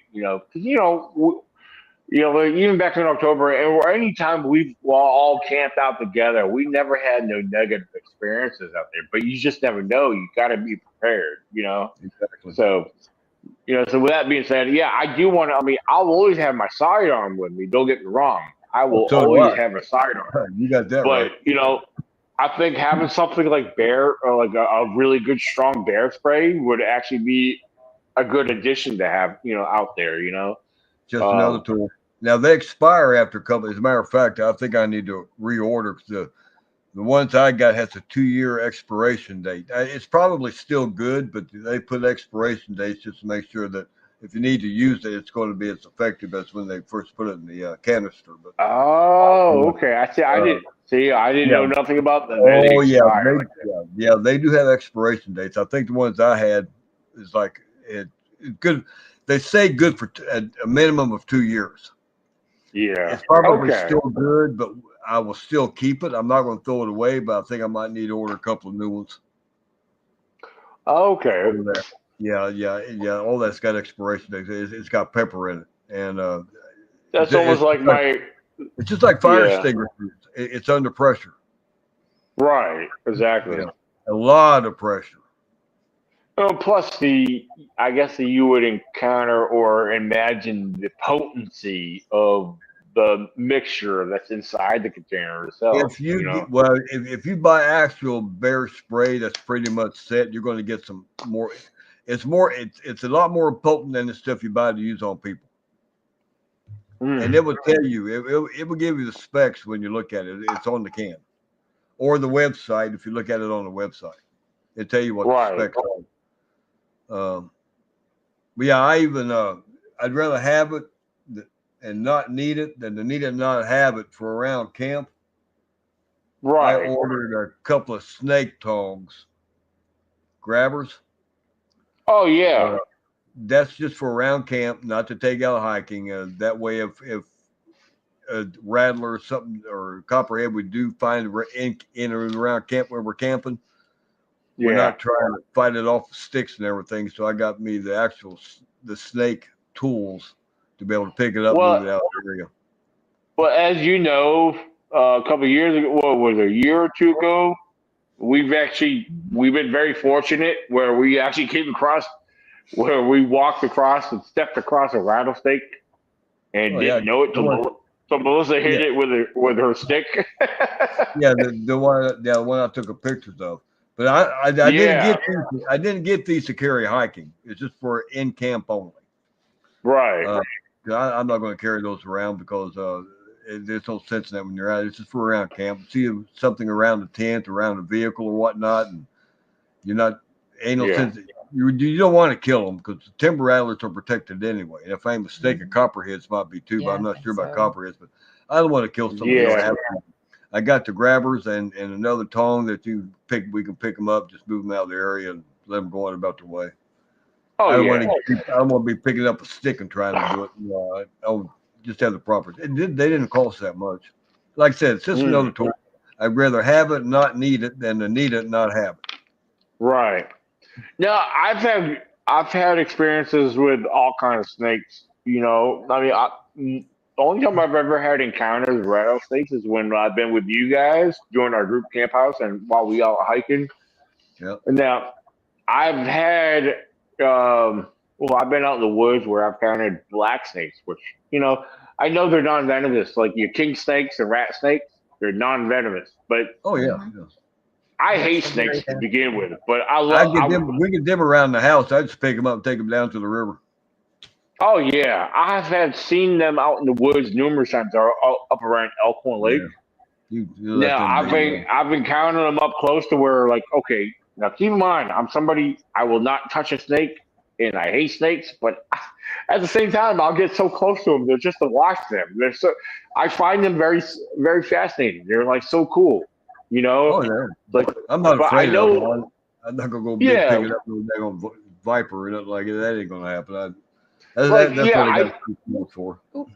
Right, like I know my venomous snakes and I know my non-venomous snakes, and for my non-venomous, even a copperhead, I've gotten close to them just to look at them. I said, they are so cool looking. You know, like I'm standing there looking at a copperhead. I'm like, you are cool looking. You know, I'm gonna keep my distance, but I'm gonna watch you. You know, same thing with a black snake. A black snake is non-venomous. But I've seen some monstrous, big, giant black snakes that were, you know, king snakes and rat snakes. They're very common out there in national forest. I've been out there with years ago. I can tell you that I've been up there with this other guy I used to go hiking with and bigfooting with. You know, we were out in the middle of the woods, and like I was like, Fred, look at that black snake. Of course, here he goes. He's picking up the black snake. He picks up he's all about snakes and stuff, you know. But he's picking it up and he's holding this big ass giant black snake and he's biting him on his arm. I said, Fred, I know it's venomous, but that's not good. You get bit so much by a non-venomous. There's bacteria on those fangs. You can't get infected. Their teeth, you can't get infected. I told him I was surprised. I was like, "Are you okay?" I said, "That snake I was watching him. I was like 5 feet away from him, watching him hold this big black snake out in the middle of the woods, and he's steadily biting him on his arm because it's like pissed off, like, put me down, let me go, you know." And I was surprised he was okay. Dude never had no issues or nothing, but I'm sure that black thing, you know. I used to watch Duck Dynasty. I was talking to my daughter about this just the other day. You know, you ever watch any episodes of Duck Dynasty, and where the guys were out in the boat, they're out in the pond or something, and they're capturing all these water snakes, non-venomous water snakes, and they kept biting the dude on the arm. Of course, eventually after so many bites, he started feeling a little oozy, you know, because there's a lot of bacteria on those fangs. I don't care if they're they might be non-venomous. Exactly. There's a lot of bacteria. You know? Their teeth, they don't have fangs. They got teeth. Yeah. Right. But they kept biting them. I was like, man, you're braver than I am because I won't even touch. I don't think I've ever petted a snake before. I've touched lizards and frogs and everything else. But I gotta get Jeremy to bring his snakes out to camp. Jeremy's got a boa. What kind of snake does he got? He had a ball python, and he's got a corn snake.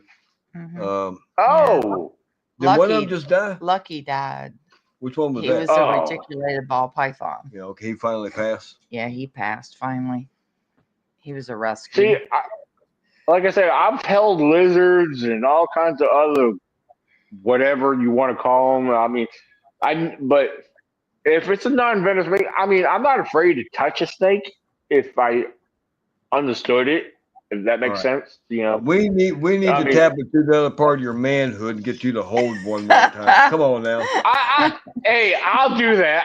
If it's a non-venomous snake, I'll hold it just so I can say, "Hey, look, take a picture of me. I'm holding a snake. Hurry up and take it." After the picture's taken, hurry up, take it back. You need to go to a reptile exoticon. You'll be surprised. It's pretty neat. That way you get a chance to hold them. Yeah. Under supervised. It feels great when I mean, I picked up and held lizards and frogs before, but that's about it. There's not much of a difference, except for the scales. Yeah. Right. Yeah. That's what feels neat about it. When it's moving, you feel their muscles and everything and whatnot. Yeah, it's really neat the way it ripples like that. It's pretty neat. But anyway, that's either here or there. But yeah, I got that extra tool for around camp. That's what I got them for. That way we don't have to kill anything. If needed, we got it. I'd rather not have to have them, but I just want to be in the comfort zone because they are there. That's what they. Right. And that kind of reminds me, back when I first moved to Virginia, I was like I said, keep in mind, I was only 11 years old, and I was going to Spotsylvania County Schools, and I was in Spotsylvania Middle School, and in my classroom, our classrooms were outside of the main building. We were, they were like in trailers, and I was, like I said, I was new at the time, and apparently, in the classroom that I was in, they had pet mice. And keep in mind, I was 11 years old. I was like, "Oh my gosh!" I said, "Pet mice." This one girl came up to me. She was holding. It was a white mouse. It was a white mouse. She handed it to me. And at the time, I was like, "Oh man!" Here's my mindset. Mice are supposed to be full of germs. Yucky. I always thought them as yucky. Well, here's this girl. She was kind of cute looking, and she hands me this mouse. I was like, "Oh man!" I took it upon myself. I said, "I gotta be a man. I gotta be brave." Oh my God. And she hands me this white mouse, and and like I said, mice to me always seemed like they were just germs. You're not supposed to touch a mouse. But she hands me this pet mouse that was in the cage or in whatever the aquarium at in the classroom at the time. So I'm holding this mouse. And I'm like, this is weird. I'm not supposed to be holding a mouse, But I'm 11 years old, and I was like, oh, okay, cool. It's moving, it's crawling through my hands and this and that, and I'm holding it. And I was like, okay. And then I handed it back to her. I was like, that was the strangest experience I've ever had when it comes to a rodent. I was like, because it was a pet mouse, so I had to keep in mind that, okay, this ain't the mice that would get in a house that from the outside that might be full of germs, So, but yeah, that was a different experience back then. I was 11 years old, and, I was like, I wanted to be brave because here's this cute girl. I'm 11 years old, and this cute girl's handing me this pet mouse that's in the classroom. I was like, okay. I don't want to act like I'm scared, but it felt weird. I ain't gonna lie. It was a strange experience holding a mouse, even though it was a pet mouse. We've all been there one time. We've all been there one time. But so I could say, I've held mice in my hands before. So, but like I said, it was a white mouse. It wasn't like your typical mouse that gets in the house that shouldn't be in the house. Yeah. But it is whatever. It was an experience, Yeah. But, well, it's going on 11 o'clock. I got a couple of dogs I need to get outside. And I know Melissa, she's wearing down pretty quick here after she's had a long day. Oh, no problem. Yeah, like I said, I'm gonna be I'm not gonna get up, and at least I don't have to get up as early as I do for work, but I'll be there at the event right here. It's right up the road from where I live here. It's at the Camorra Community Park or the old community center. I'll send you guys actual address to make sure if you guys want to come out there check it out. It'll be. Well, I don't know how many. Huh? Do what? I said, you know, he's going to give you the address. Oh, Yeah, I I'll thought send we you were guys pulling the it up on the address. internet. Yeah. Yeah, I mean, that's fine. Yeah, we already pulled it up on the internet, but that's fine. Oh, okay. Yeah, it's right off of the Cremora New Hope Road, whatever. It's right off of 340. Yeah. And I did find out. I asked them if they're going to have food trucks there. They're not going to have food trucks, so they will have their concession stand open. So I'm assuming hot dogs and hamburgers kind of thing. Basic, is yeah, what that's they'll have fine. there. Basic stuff. That's fine. Yeah. Yeah. And depends on how things turn out. If everything works out, they're going to have a. Like I mentioned to a couple of friends, I didn't know what the kind of food they're going to have there. If anything, there's a local village pizza place there. We can get, if anything, we can go in and chip in on pizza or get some subs or something there, up the road. But so yeah, yeah, we're planning on making the trip. We'll be there sometime. We'll be right at 9 o'clock. We got a couple things before we come I'll be there. a couple things to do before we come out there, but. Okay, good deal. I'll probably be setting up just before 9 o'clock. So yeah, I'll be there from basically 9 to 5 roughly. So yeah, plenty of time. So absolutely. Well, meanwhile, hey, you guys have a good night. And for those who are listening and still watching, we will continue this at a future date because there's a lot of topics and discussions I have yet to. I really want to touch base on. But if you're new to listening and watching this podcast, feel free to subscribe and share around. We appreciate that. There's a lot of stuff that we have yet to touch base on. But thank you guys very much. And Melissa, David, you guys have a good night, and I'll see you guys tomorrow. Yeah, we'll see you at some point. We'll see you. You have a good night. All right, sounds good. Good night, guys. Okay. Bye-bye. All right, bye. Bye-bye.